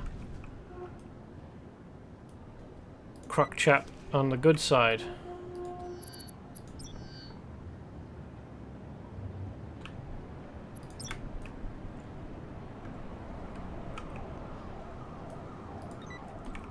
No, he's just a Hogan. Got a negotiator.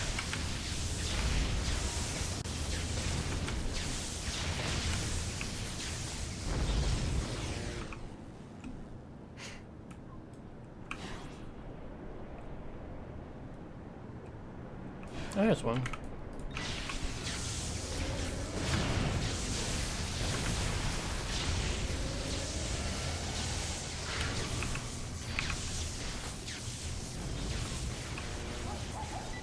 And there's another.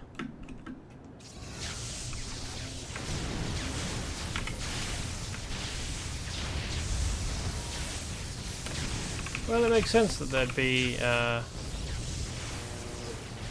humanoid crocodile players. I mean, you can create a humanoid crocodile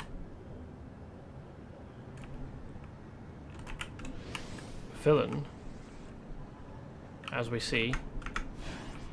I'm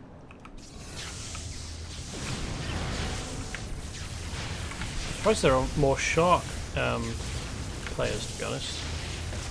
I can't be the only person that watch Street Sharks.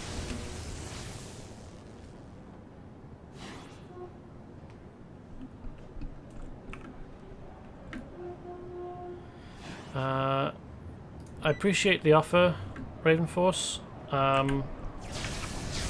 Maybe we'll be able to manage with 3 of us.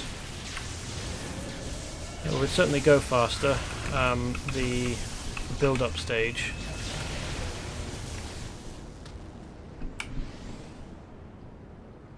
Sure, I'd like to find out what happens if you beat...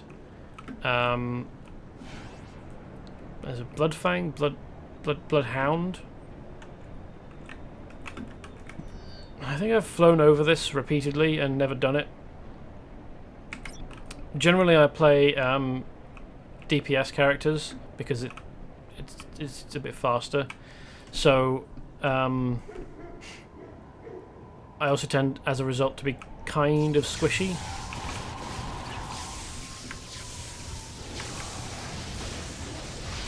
So venturing into this park full of assholes generally is a bit of a dicey proposition.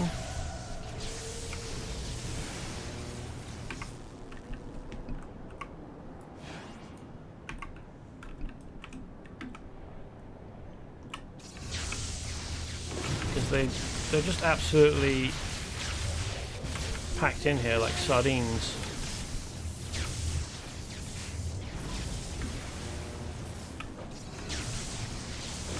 Or at least they were.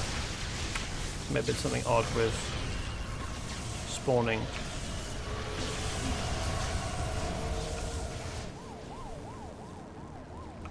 That has since fixed itself.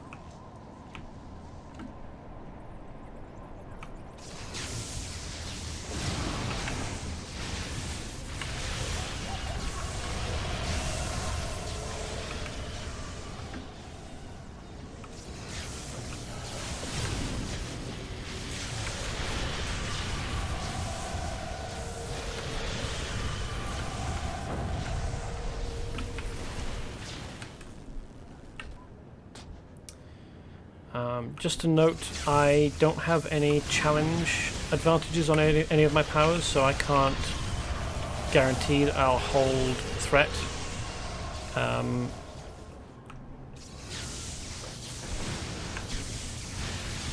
So just something to be aware of.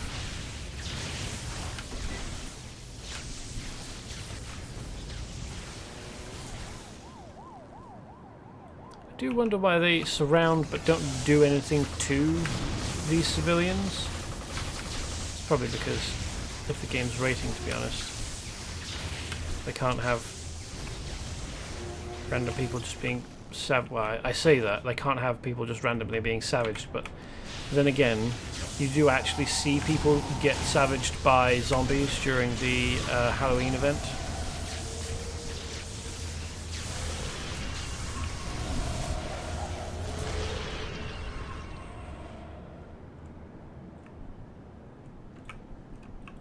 And it's not just being savaged by zombies, but they actually, when they die, they get raised very shortly afterwards as more zombies. So it's obviously not that they don't want to show people getting killed in the game.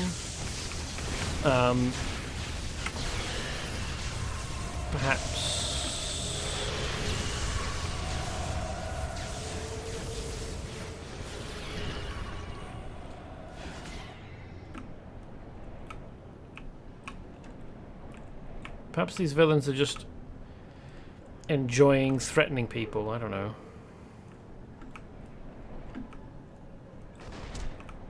Maybe fear makes them taste better?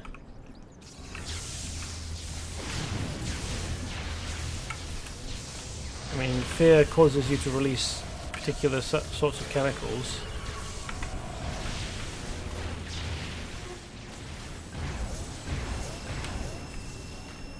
And if you threaten someone for a while, it would make sure that those, hormones, chemicals diffuse throughout the body, I guess. Just trying to work out. There was definitely something weird about this park earlier. They were spawning people in way, way faster.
So we've got a laser fairy in Bio B. Well, perhaps not a fairy, but small, glowing. Got the bug wings. It reads as a fairy, and a laser silver hedgehog man.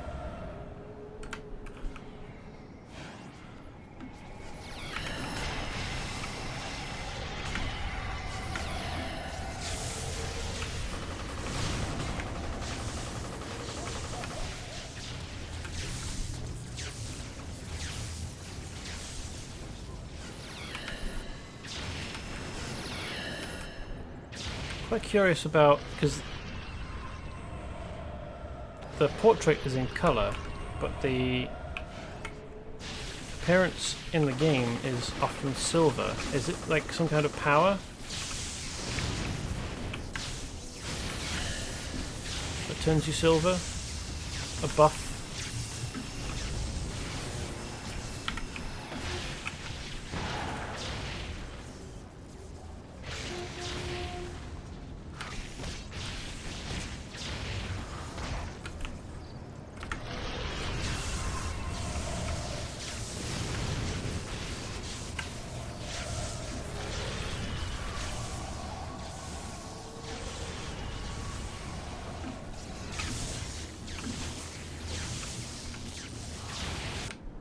There we are.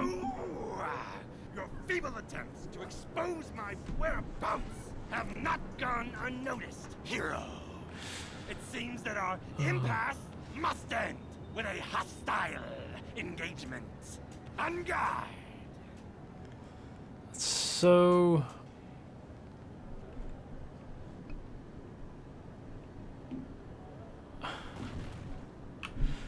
Oh, that voice line is so daft.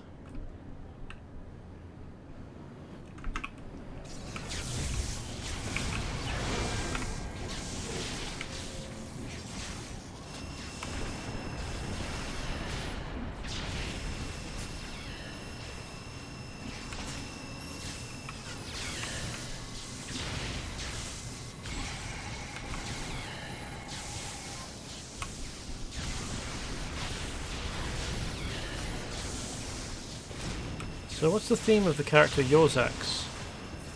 Is he supposed to be some kind of power-armored Super Saiyan?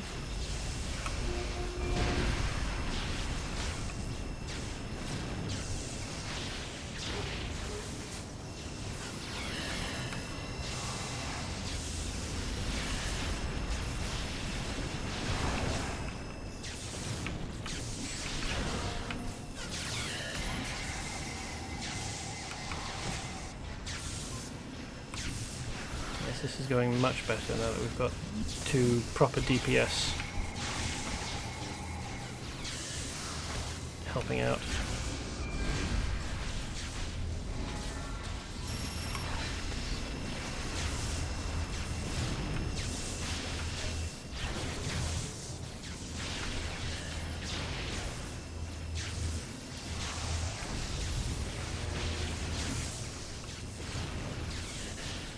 The idea is the armor channels your chi. Oh, cool. So the beams are supposed to be a mystical power. Oh, we're nearly done. Splendid.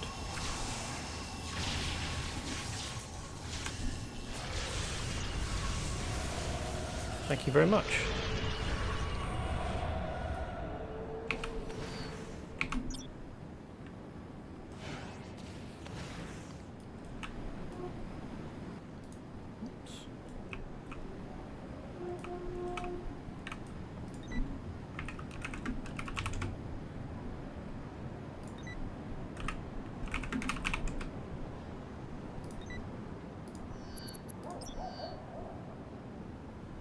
Spiral eyes as well.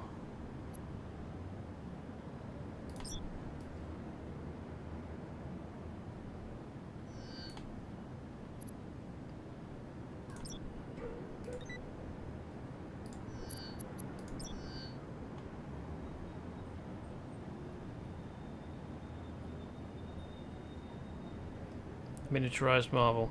Cool. I will spare you reading this on stream again. I know I've done that to you before. I shan't do it again. Thank you for your help.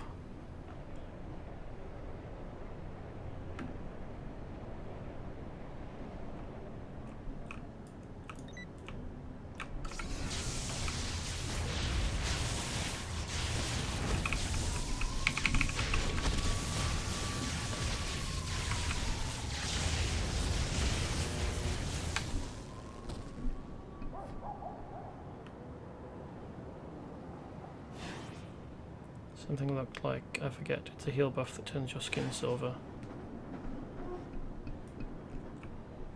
Yeah, there definitely was something happening to Hawkman's character there. Not BioB. Yours axe was turning very, very silver all over. I thought maybe he'd created, or they, I don't necessarily know that they're he. I thought maybe they'd created an all-silver character until I saw the portrait.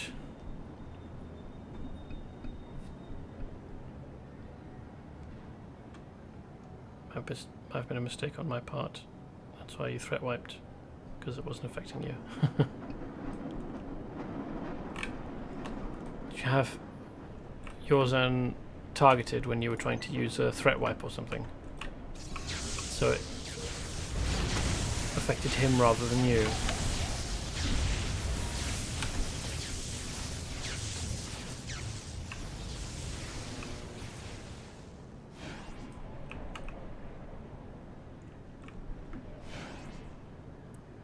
Nearly got all the negotiators I need. Whoops. So seems you want to pick a fight. Oh, a negotiator has come to find me. That's fortuitous.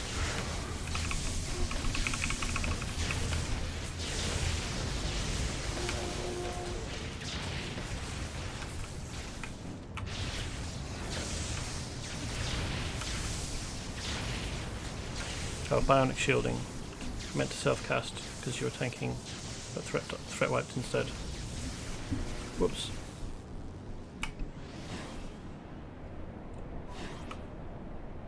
Oh well, we got there in the end anyway.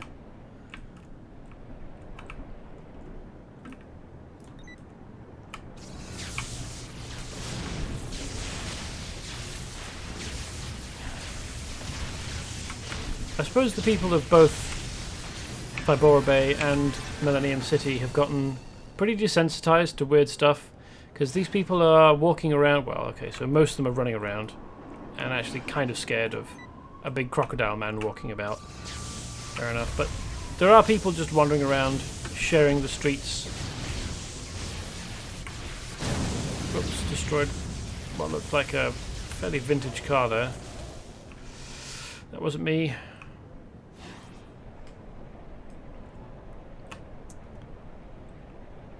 People walking around the streets, perfectly happy to share pavements with giant lizard men.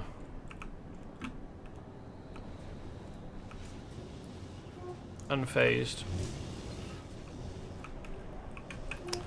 Yeah, she walks around, doesn't she? Hey, Black Mask. Stand still, will you? Pleased to meet you, Technical Issues. If there is anything I can do to make your stay in Vibora more pleasant or assist with your work, let me know. All I ask is you keep me informed of any major goings-on you dig up. Dog's got it. Haha. The dogs are massing for a large-scale attack on the civilian population. My sources tell me that they have a staging area in a warehouse nearby. Get to the warehouse and clear it out. We can't have an attack by the dogs on the scale I've been hearing about. Let's take care of this now, before there are too many of them to handle. Be careful though, there are probably civilians in there that the dogs have planned to convert to increase their numbers. Right, so, rescue mission. Let's go do that. There's nothing pressing for time or anything. Oh man, I'm actually set up for having a decent amount of defense. I have a power armor, self-heal, and an advantage to let me use a weak block power buff while laser beaming. Cool. Coming to Vibora. You can hear a muffled cry for help coming from a nearby shipping crate. Legitimate immigrants on the ship with the vamps have been crated up for later use as food. Get rid of these creatures and free the people.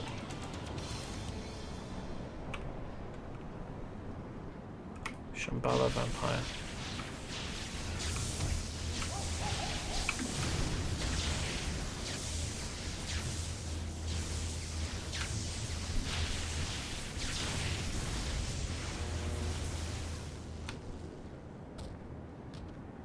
Hey Mimo, welcome along. And you're one person who you've raided with. Thank you very much. We've gone back in time to before the apocalypse. The church is not floating yet, and hopefully won't be. I've created a costume for Technical Issues to make her look like an actual apocalypse survivor, because I felt that was appropriate.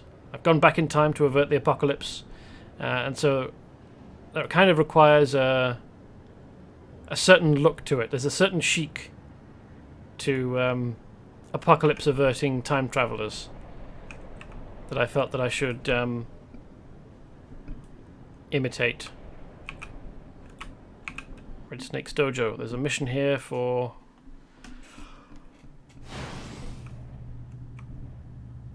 doing something or other for Red Snake. I wonder why he's got a... That's definitely a cowboy outfit, isn't it? It's not just the hat. There's the belt loop and the vest. I can't really say that those are cowboy shoes.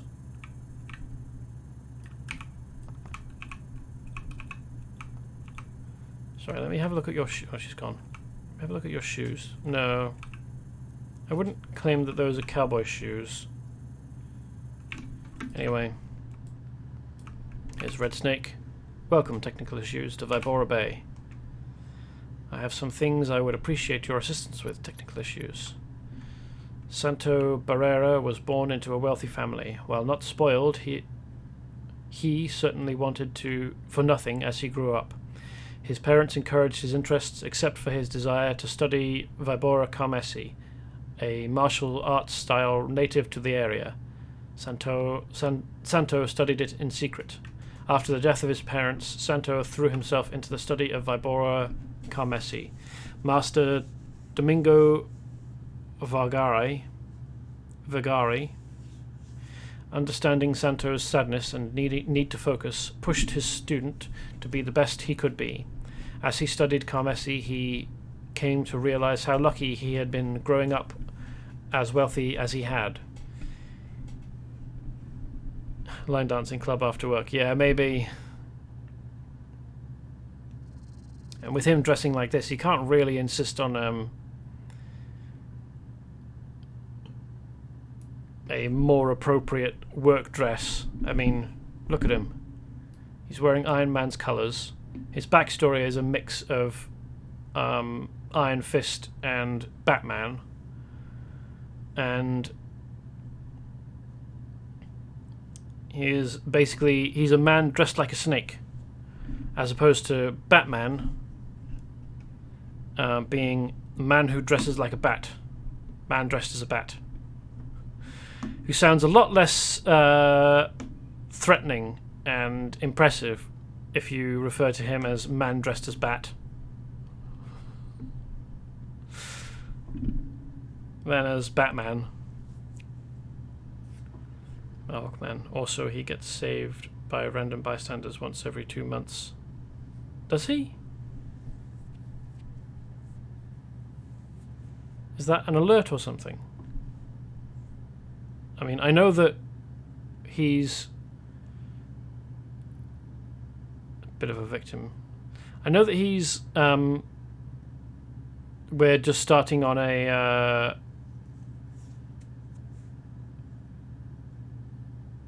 story arc with him where he needs help, but oh yes, a custom alert. Okay, fair enough. Where was I up to? His master reminded him it was not what he had, but what one did that mattered in his life. In this life, realizing that his family's wealth could be used to good ends, Santo created the Barrera Foundation to provide affordable housing for the underprivileged. It was on a trip into some soon-to-be-drained swampland that Santo discovered a small red stone sculpture of a viper. When he picked it up, he felt stronger and faster than before. The spirit of the sculpture seemed to urge him to use his new powers with his martial arts skills to fight on the streets for those who could not fight for themselves. Santo created the costume and identity of Red Snake in honor of the spirit of the sculpture. He now fights to defend the innocent of Vibora Bay.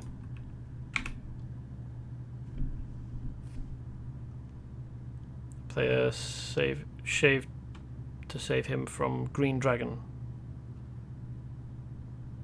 Oh, the players have, not player shave. Okay, right, sorry. Players have to save him from Green Dragon. Have you been by the docks recently? It's overrun by Shambhala vampires. They have been trained in the ways of Kung Fu by their leader Vladik Dracul. I need you to head over to the docks and clear them out. We can only hope that more don't arrive on the next boat. And we can actually go inside his dojo here. It's quite nicely appointed, really. Those are huge... Are those TV screens? He must be earning a lot of money to have 2 huge-ass TV screens like that in here. And then people practicing martial arts. It's a big, complex series of rooms, isn't it?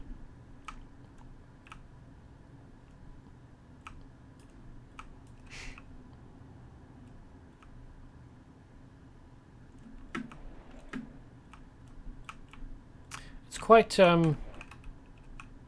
Neo training in Kung Fu in the Matrix sort of space, isn't it? It doesn't have the mezzanine balcony layer.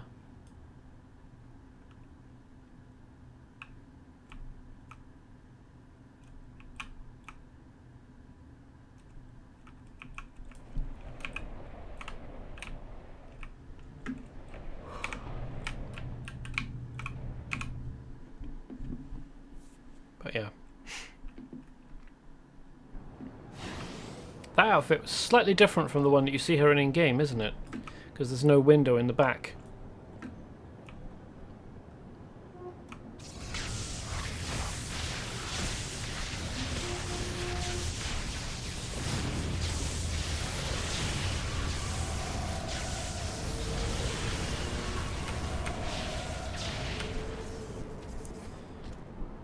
Oh, and Red Snake is a superhero, so he gets money to run the training facility for superhero stuff and not just ordinary training purposes. Okay. And also he's independently wealthy, apparently. Which can only help. Thank you so much. I thought I was lunch for sure.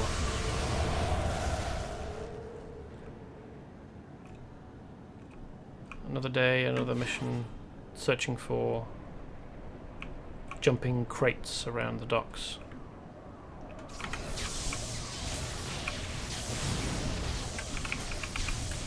I want to break free. I want to break free.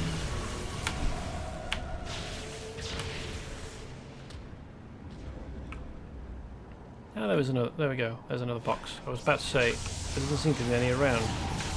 Yes, I did see the obelisk. It's just I don't have high enough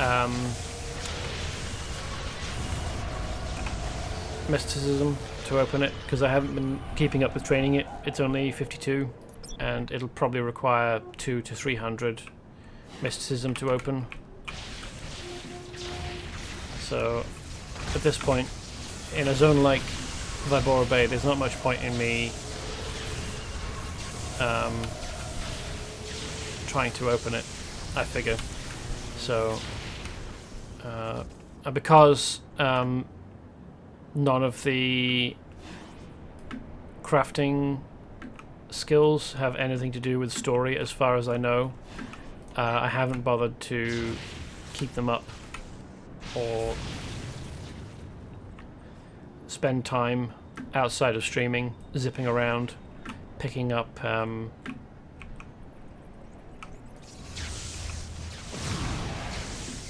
crafting nodes.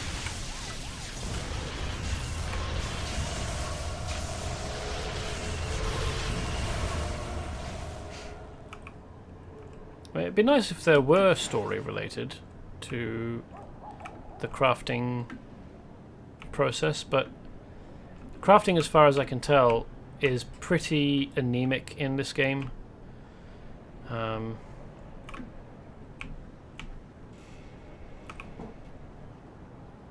There isn't anything like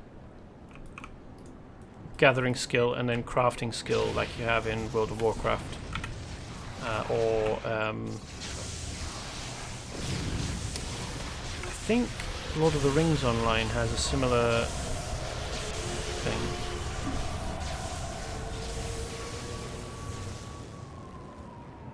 Pagadon Dawn people have a map on their website.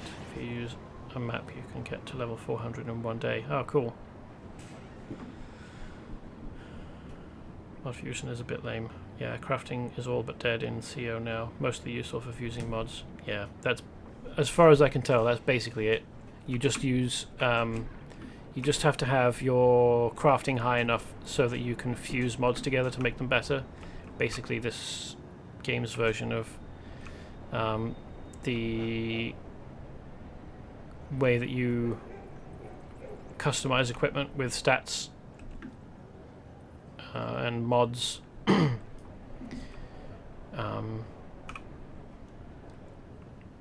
Can get up to level 9, I think.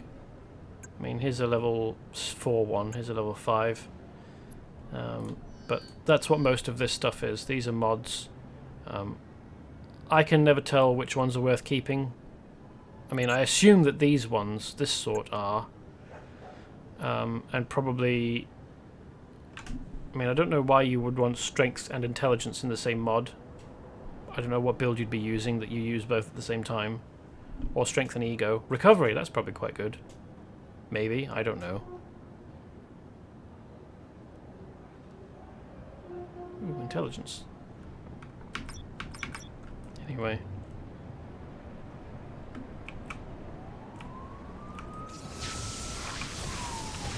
In order to fuse them together to make them better, you have to have, you don't have to have a high score in your crafting skill, but it helps to increase the chances because there's a chance of failure, which kind of is bullshit in my opinion.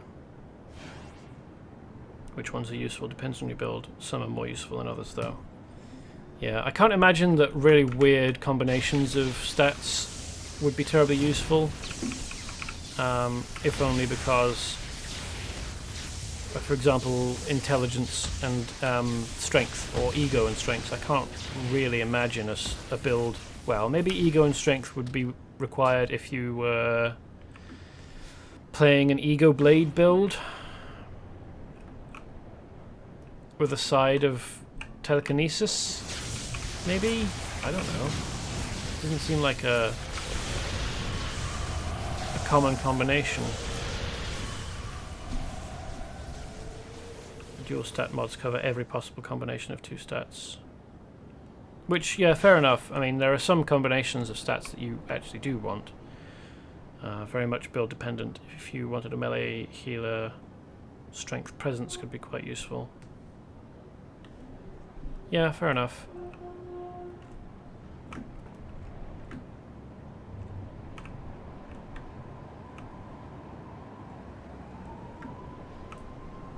What am I still after?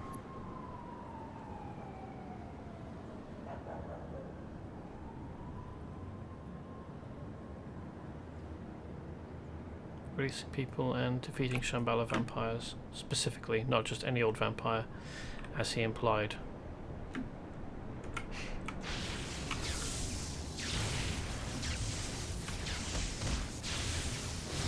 But would you ever want a strength intelligence build?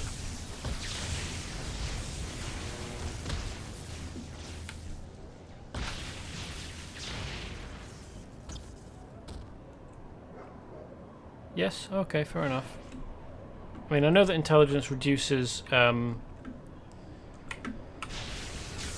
power costs, but I don't know what's very prominent for Mike on EU. Used to run strength content. Yeah, fair enough. Doesn't intelligence also reduce cooldown? I mean, I can find out easily enough, can't I? Intelligence. Power recharge speed, power cost discount, and stealth sight.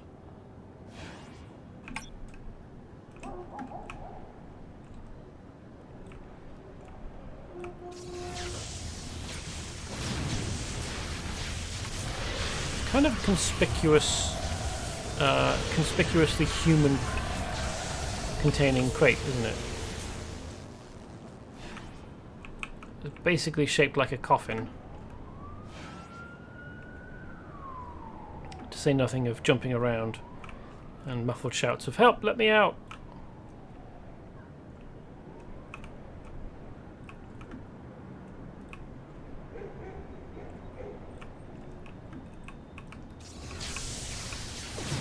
Wow, this alley is full of destructible objects.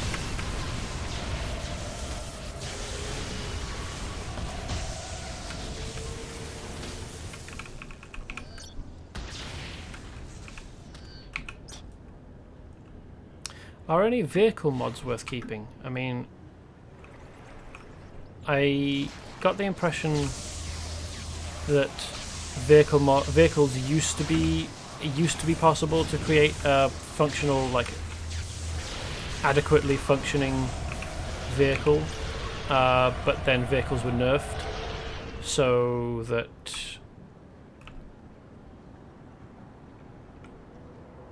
even with immense modding effort, they weren't a huge amount of help, other than as vehicles to help you move around more quickly.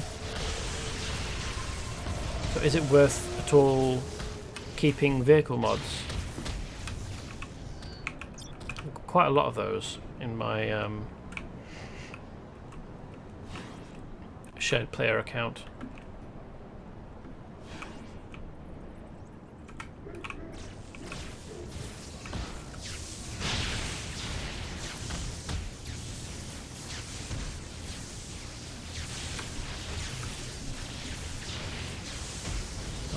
vehicles are hard to build. The nerf was an attempt to make them balanced so that there was less of a disparity in power between different weapons.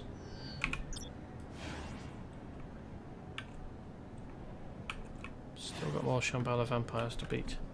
How many? No, that's the wrong button.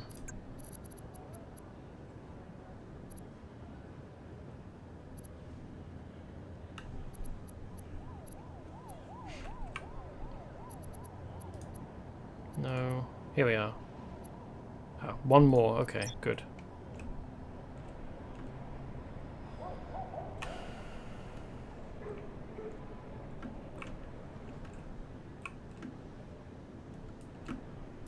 No, that's an immortal. That's not. Oops. That's not who we're after.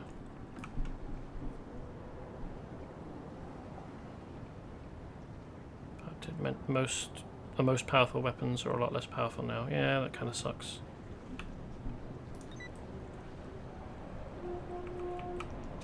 In my opinion, you should be changing things to make them stronger, so that if you want to balance stuff, you should make everything up to the strength of the strongest thing, not weaken the strong things to make them less effective, so that the overall effectiveness of everything goes down. Huh. Fighter. That's really the name of a class, not a character.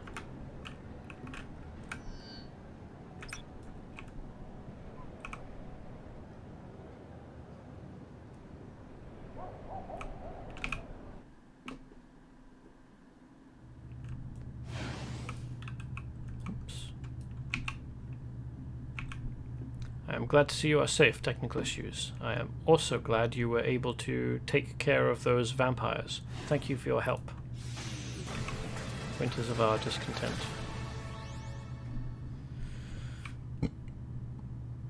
Markman. Well, the best weapons could deal so much damage that, when used right, that they could one-shot entire mob groups. Okay. It still requires a... Didn't it require a lot of effort and modding to get to the point where a super powerful weapon could one-shot mob groups? Anyway, I have heard rumors that there is a vampire nest in an old crypt. Please investigate the area and eliminate any vampires you may find. Sure. That sounds like a good use of my time. Beating up vampires is always a good idea. Let's do this mission.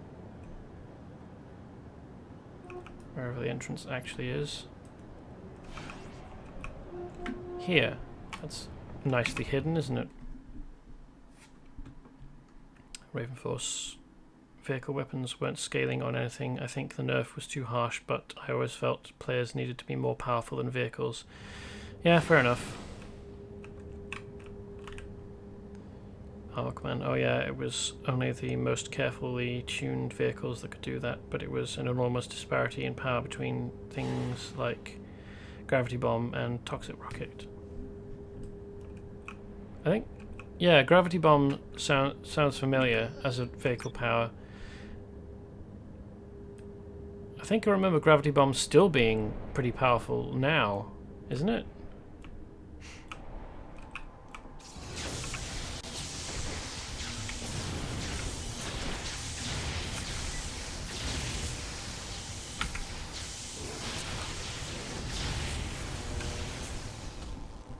Sad thing, Singularity Bomb was almost a player power. It was definitely suggested as one. Yeah, it seems like there are some powers that could go into like a gravity set, and you could probably build a character that kind of comes across as using gravity powers. It seems like a missed opportunity. I mean, unlike a water power set where they claim the defense that it would be too graphics intensive, which I don't believe, by the way. I don't think that it's true now, at least, certainly, that a water power set would be too intensive on graphics, but like a gravity power set should absolutely be possible.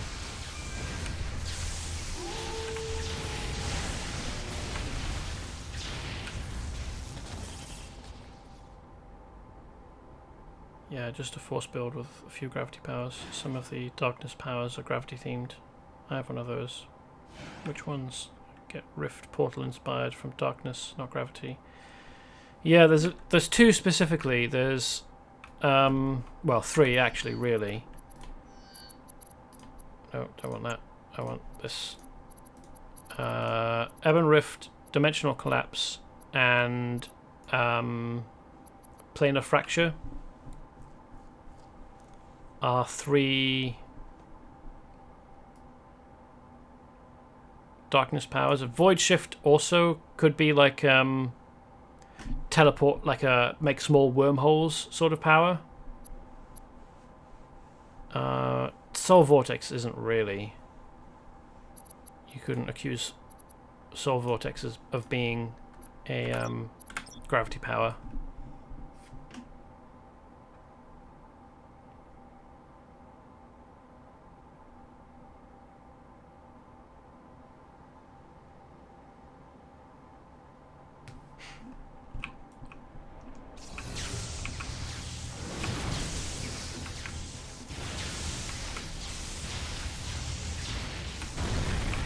Although I mean, the rest of the powers that could work as gravity powers are mostly in force, so I wouldn't really know how to combine the two, because darkness relies on causing fear debuffs, and I don't know what energy unlock you probably want to use. Maybe, I mean, I'm no expert on builds, as I've attested before.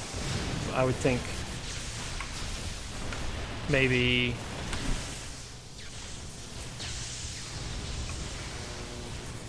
the new one from Might that gives you energy when... No, why do I keep doing that? Gives you energy when you knock people.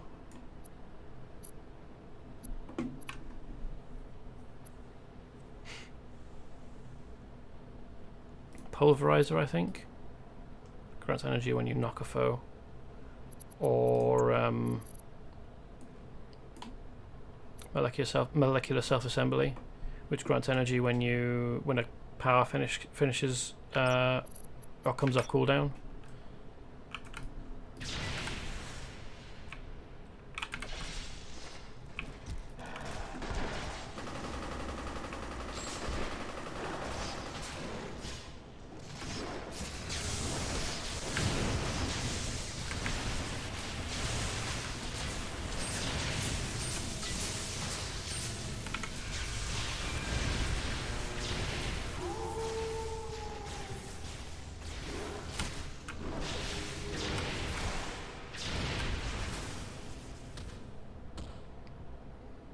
Hogman Force is actually pretty easy to pair with heavy weapons, since they both play with Nox. I actually have a defense tank who uses mainly heavy weapons, but also a few force powers. Cool. I mean, yeah, any power set that focuses on Nox, especially now that you've got an energy unlock, which gives you energy when you knock, or, well, is it knock or attempt to knock? It's probably knock, isn't it? An opponent.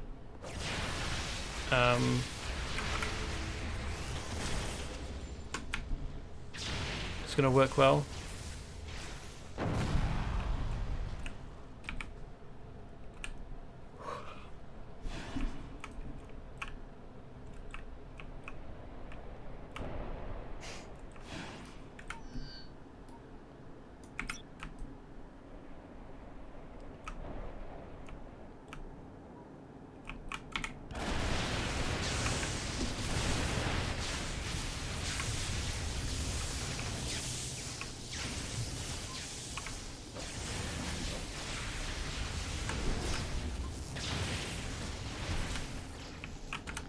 Kind of annoys me when guys are hugely spread out like this.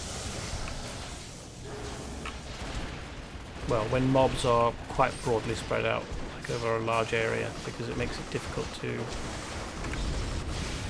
get them all at the same time. And,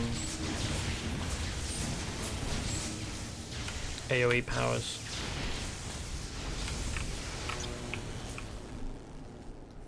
Reconnecting to chat. Oh, cool. Thanks for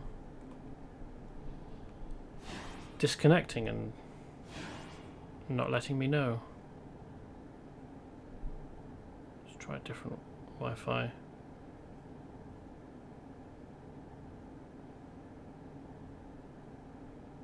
You going to stay connected, or are you going to keep being a piece of shit? You're also going to be a piece of shit. Cool, thanks very much.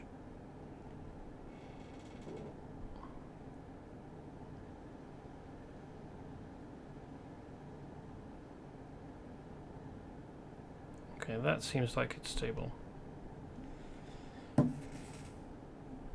There we go. Apologies if I missed any messages.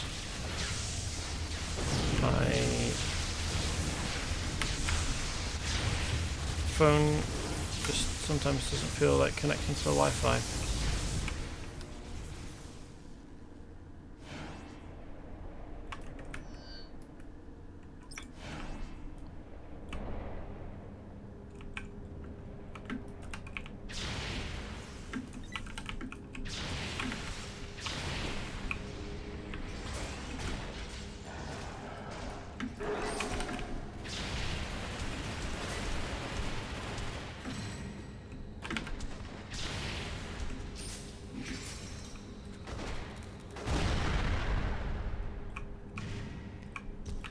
Pull everyone and then hide behind a pillar.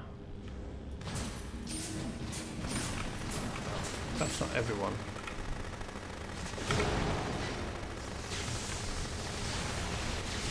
Seems like despite being zapped, he decided he didn't actually want to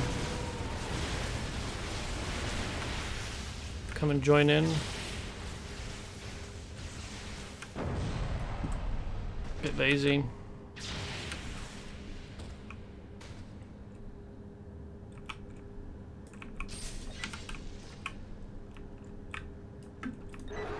Come on, I zapped you. Get involved.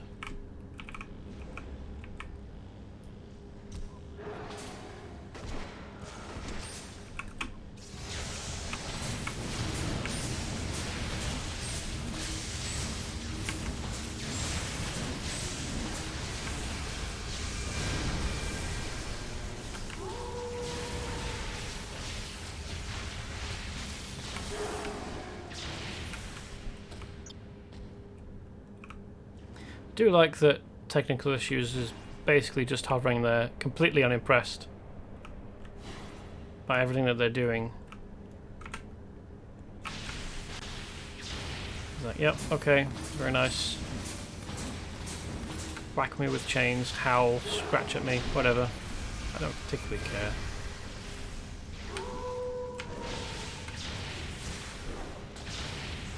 Howl, yes, very nice. Very scary.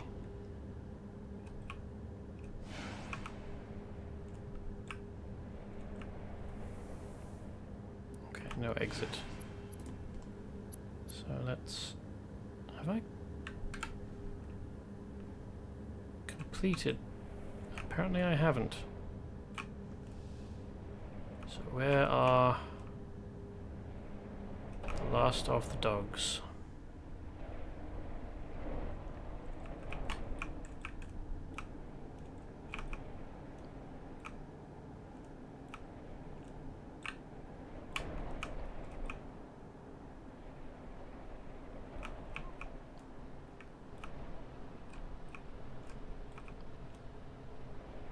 Ah, here we are.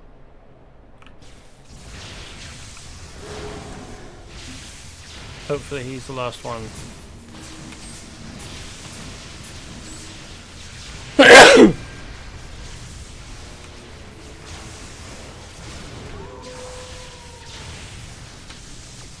Hurrah!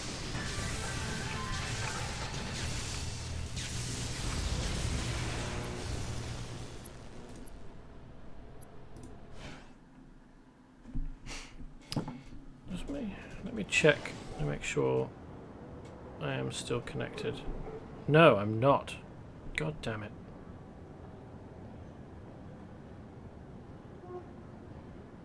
Could you please behave yourself so I can actually talk to the people?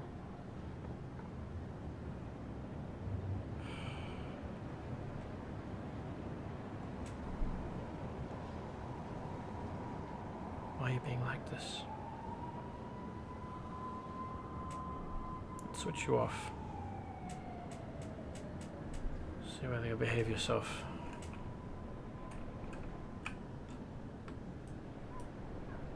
I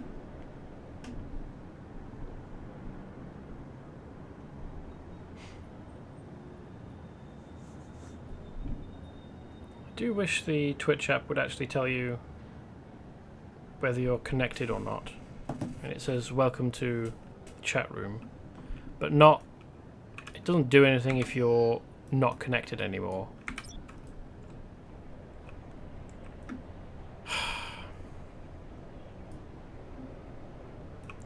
So it's entirely probable that if you have sent me any messages since my first complaint about poor connection, that I did not in fact see it because it didn't get through. So I apologize for that.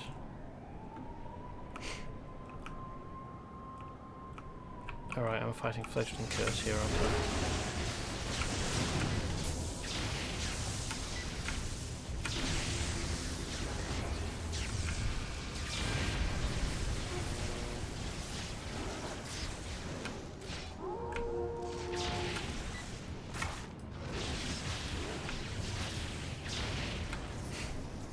Ah, hello. I can actually see your message now. I actually use the energy unlock for knocks on both my tank characters. Fair enough. Yeah. I can only imagine it was immensely helpful when you when the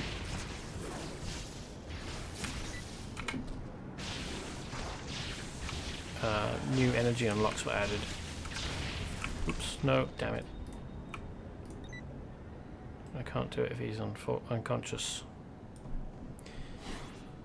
Haymaker in Cosmics gives energy, otherwise it would be useless against any enemy higher rank than Master Villain. Ah yes, true. If you can't actually knock the target, then it doesn't give you the energy.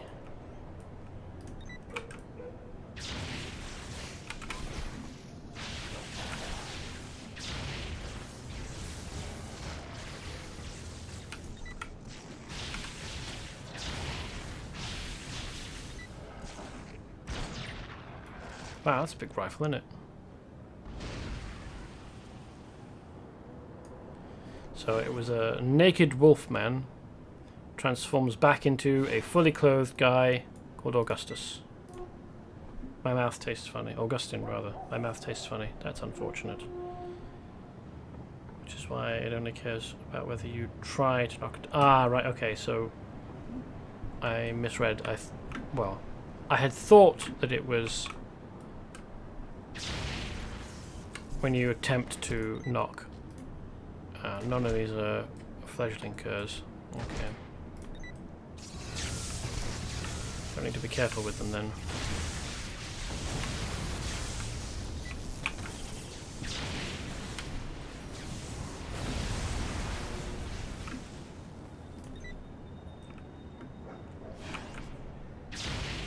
So I was having a problem with my memory over whether the energy unlock actually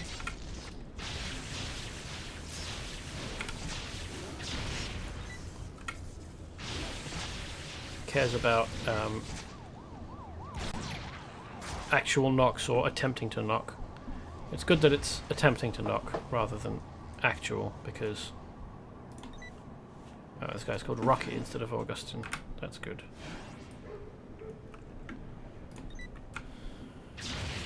Just two dudes called Augustine.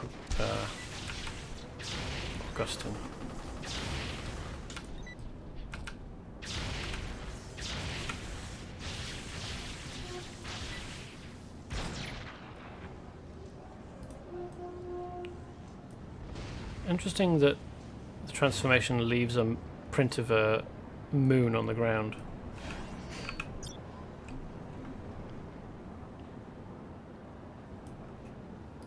You know, the reason that werewolves are supposed to transform in the full moon is that the moon is associated in superstition with silver, and silver, the metal, is associated with purity, and so the full moon is supposed to be purifying, a purifying effect, trying to remove and expose the curse or the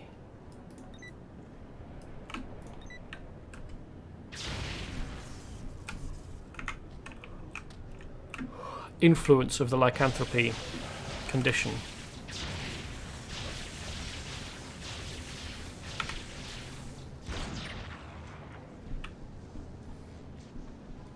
If you watch when the Orphanars summon allies, they create a moon symbol when they summon...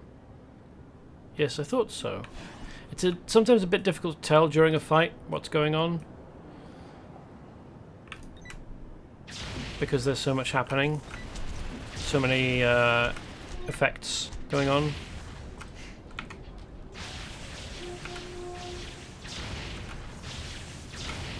Oof, that was a bit close.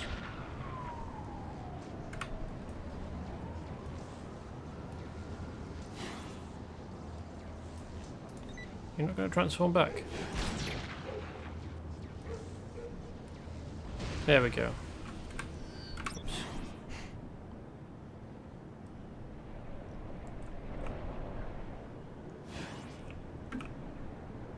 Happy crab. Oh, pick up potted planted. I got excited for a moment there. I thought maybe I'd be able to enter the building, but no.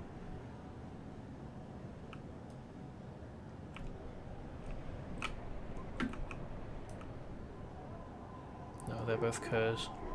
Don't care about them. There's a fledgling cur though. I do care about them.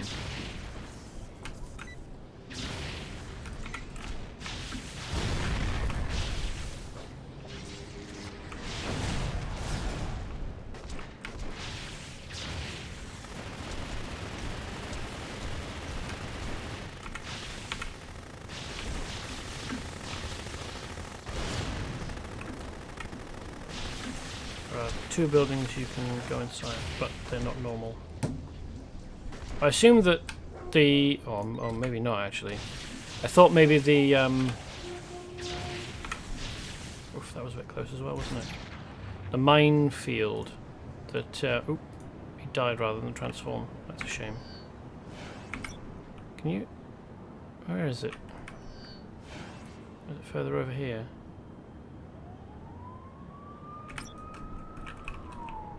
I assume that you can enter the minefield, the club that's owned by Valerian Scarlet. Where is it? Right, so lost a bit. Dog pound and some vampire bar. Oh, okay.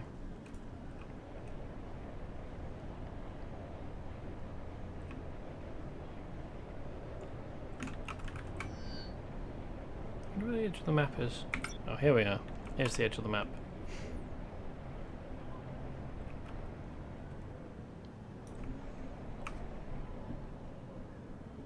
Minefield has only normal humans inside it, assuming you consider goths normal. Look at the green flags on the map. Ah, Crimson Lounge, Green Song Mall.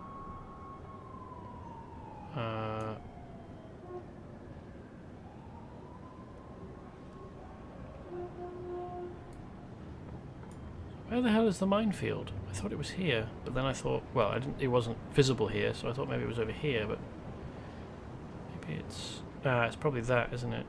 That's a round object in front of a building.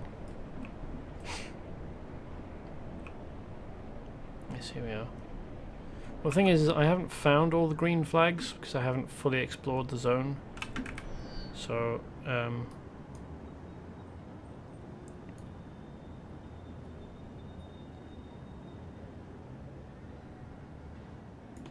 the tennis court is visible from above.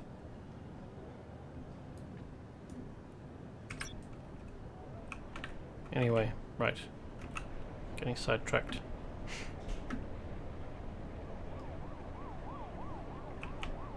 I'm after fledgling curs, so I can reverse their transformation, turn them back into normal people.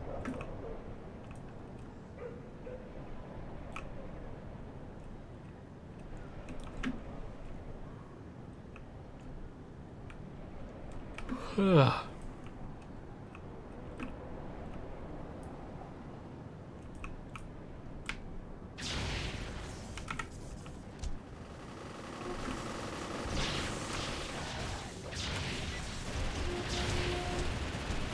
Stop biting me, I'm trying to help you.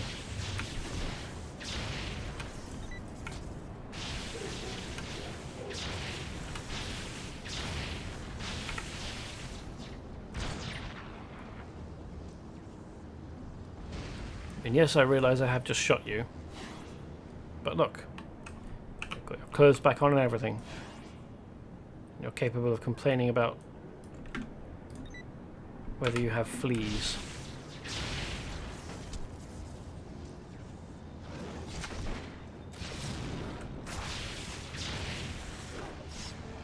I'm probably out of range for the clap attack that I just used.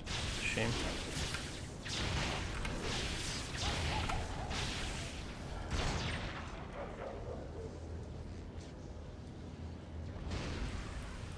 Nearly there.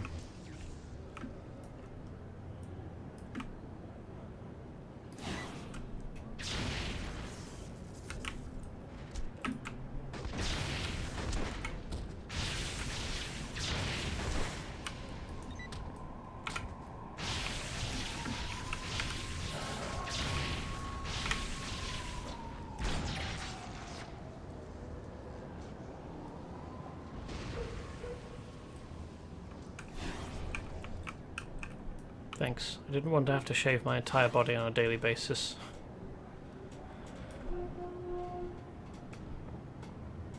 There is a mission in that manhole. It is mission 2, hunting the dogs. But since we are... well, okay. I thought we were closer to 11 o'clock than we were. I guess we'll do that next. But we're almost done finding fledgling curs to transform back.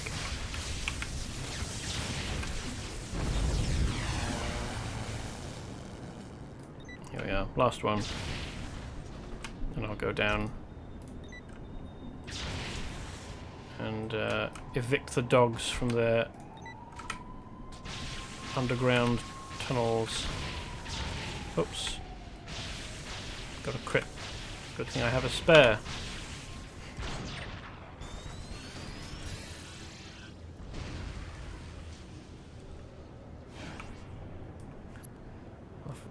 Grr, must not chase ambulances.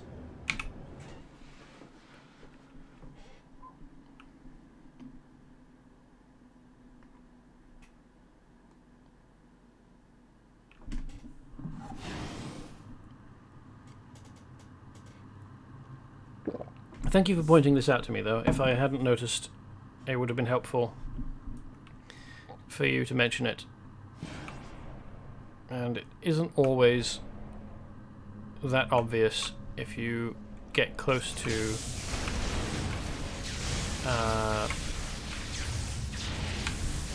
a mission objective, because the sort of silvery purple sheen flash that they have over it doesn't always show up very well.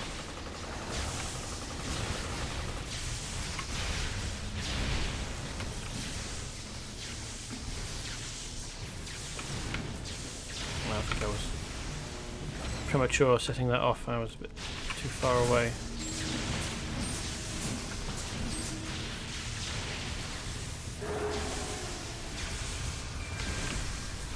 Oh yeah, that was a moon there again. Cool.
You know what's interesting is that I'll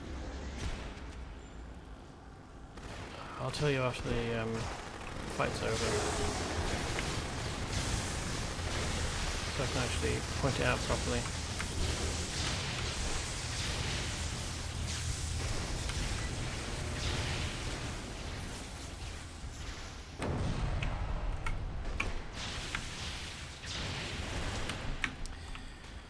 So, the tops of these pillars, only this much is visible. At max up here. But this is obviously supposed to be a collapsed pillar. And they've created this kind of swooped down look that you see elsewhere sometimes in taller rooms in maps like this.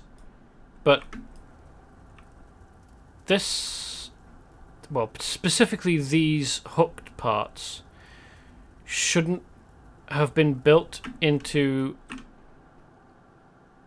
the ceiling here, because they're just here to hold up the ceiling. So unless this section of the ceiling is actually insubstantial, which, I mean, I guess you could accuse it of being. You can see that my character's head is floating up through the ceiling there.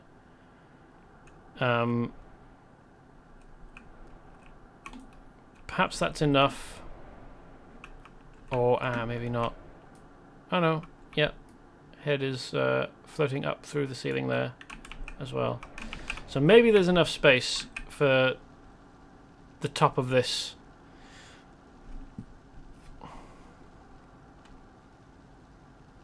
Yeah, if you were to clip into the ceiling, the hooks are actually there. Oh, okay. Yeah, just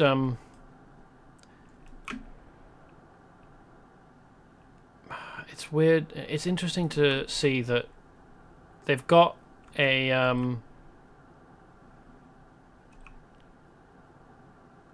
what would the word be? An in-game object, not a property. I can't remember.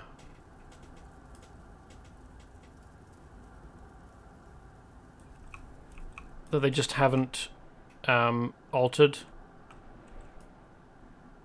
for here. Like, this isn't something they created specifically for this space. This is just a copy. This is clipping through the ground as well, isn't it? This is just a copy of an object that they've pulled from a menu and stuck down, without really thinking about the fact that the top shouldn't be visible or shouldn't even be there. Remember what Carr said about how he doesn't know who built this catacomb? That style of architecture is the same as the crypts used by Tachophanies. The decor is a bit different, but the style of architecture is the same. Yeah, the devs definitely used props and didn't create unique geo for every object. I mean, it's not a practice that I object to. It makes things easier. It speeds things up. It creates uniformity across all the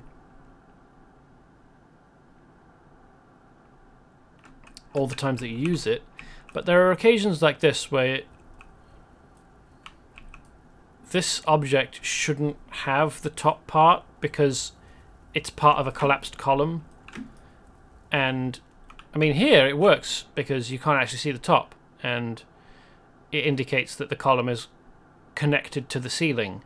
But here, the column appears to have fallen over from the top. Anyway, I've got dogs to knock out with electricity and very loud clapping.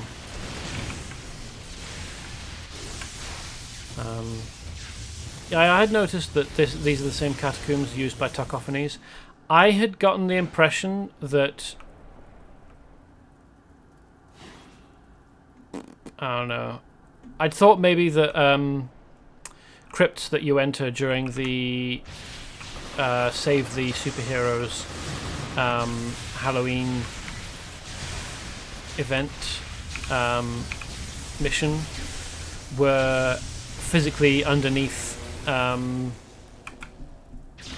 Millennium City, because you do occasionally find architecture like this that is supposed to be a part of Millennium City, I think.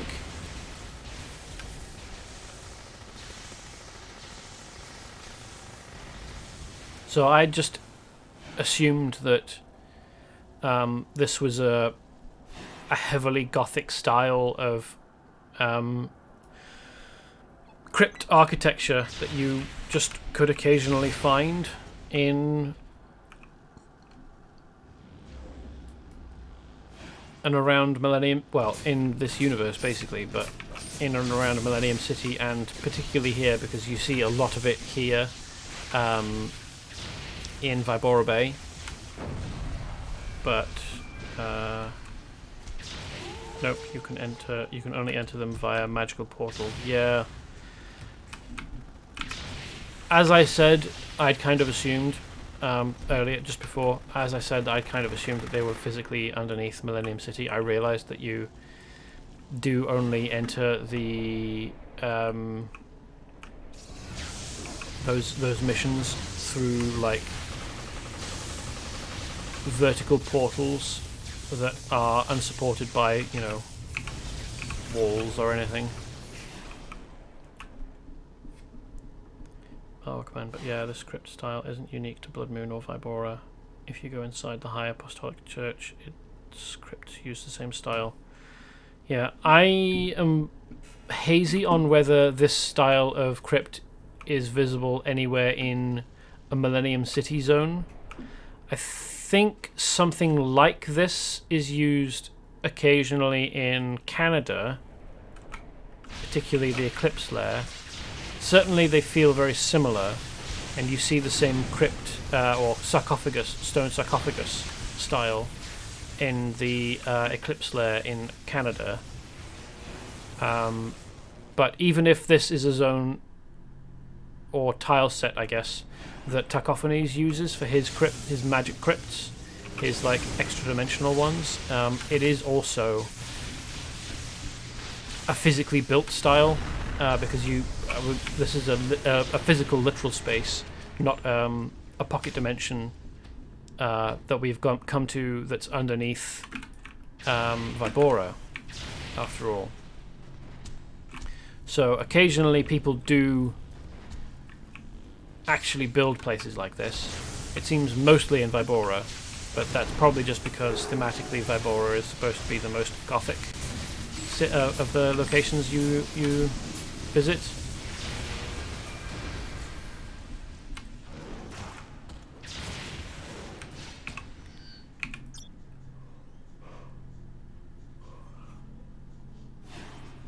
Oh, Tacophanes crypts aren't pocket dimensions, just buried so deep you can't walk to them. Okay.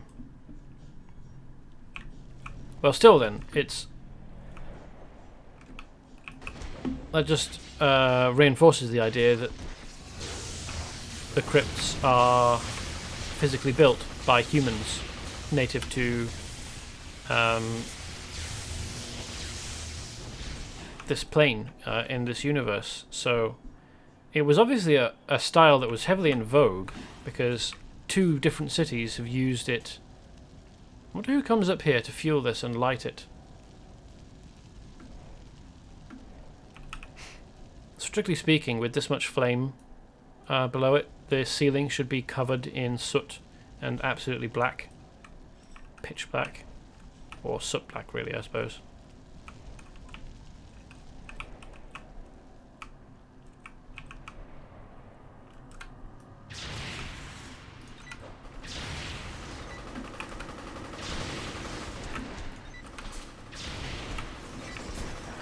Come on, everyone. Let's have a knock you out party, shall we?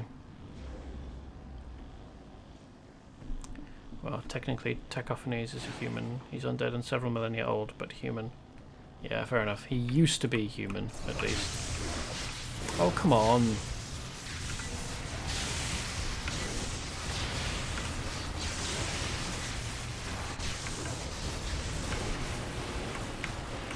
I wonder why they all lost interest. That doesn't tend to happen inside, does it? In inside missions... Oh, well, I mean, I thought that inside missions, mobs would just follow you everywhere as long as you didn't go through a door, but I guess not.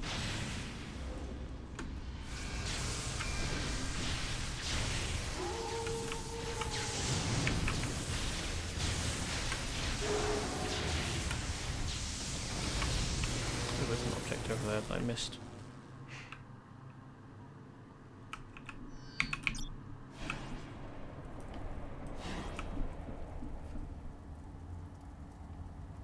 A lot of dogs are ranged attackers and like to stay at max range. That doesn't explain why they lose threat though and go back to where they were.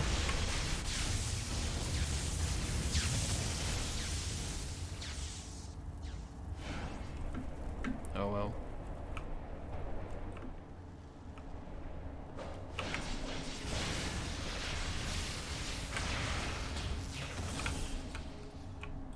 He just zipped away.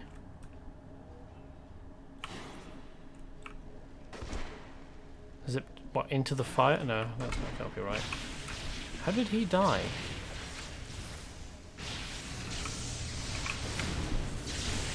They lose line of sight sometimes, they forget about you, especially at range. How am I pulling all these guys in? Did one of my ball lightning things wander off? I wonder why they've collected a stack of tyres. Seems like an odd thing to drag down here. I suppose it's supposed to be some kind of makeshift punch bag or something. But then it's not got anything in the middle, so one punch would knock it over. And there's another stack. Weird behaviour. Do you suppose they're for chewing on by the pack leaders?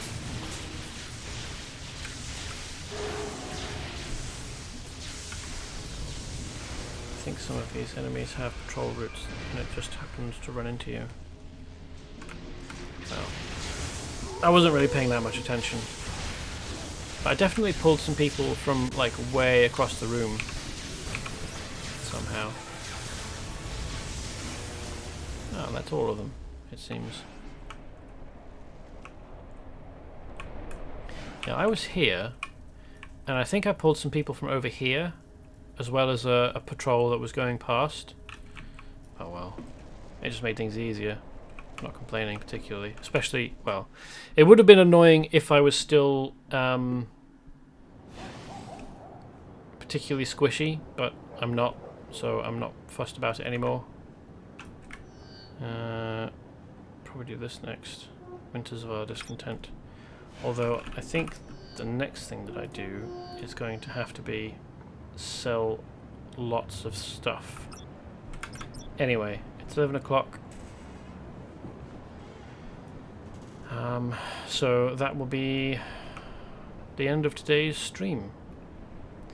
Thank you everyone who has come by to hang out.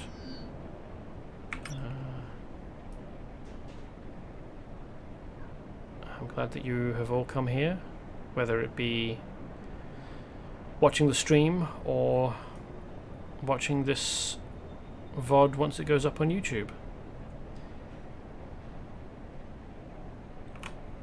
I hope you have a nice time until the next time we see one another, whether that's on Friday or at some other point even further off. Goodbye.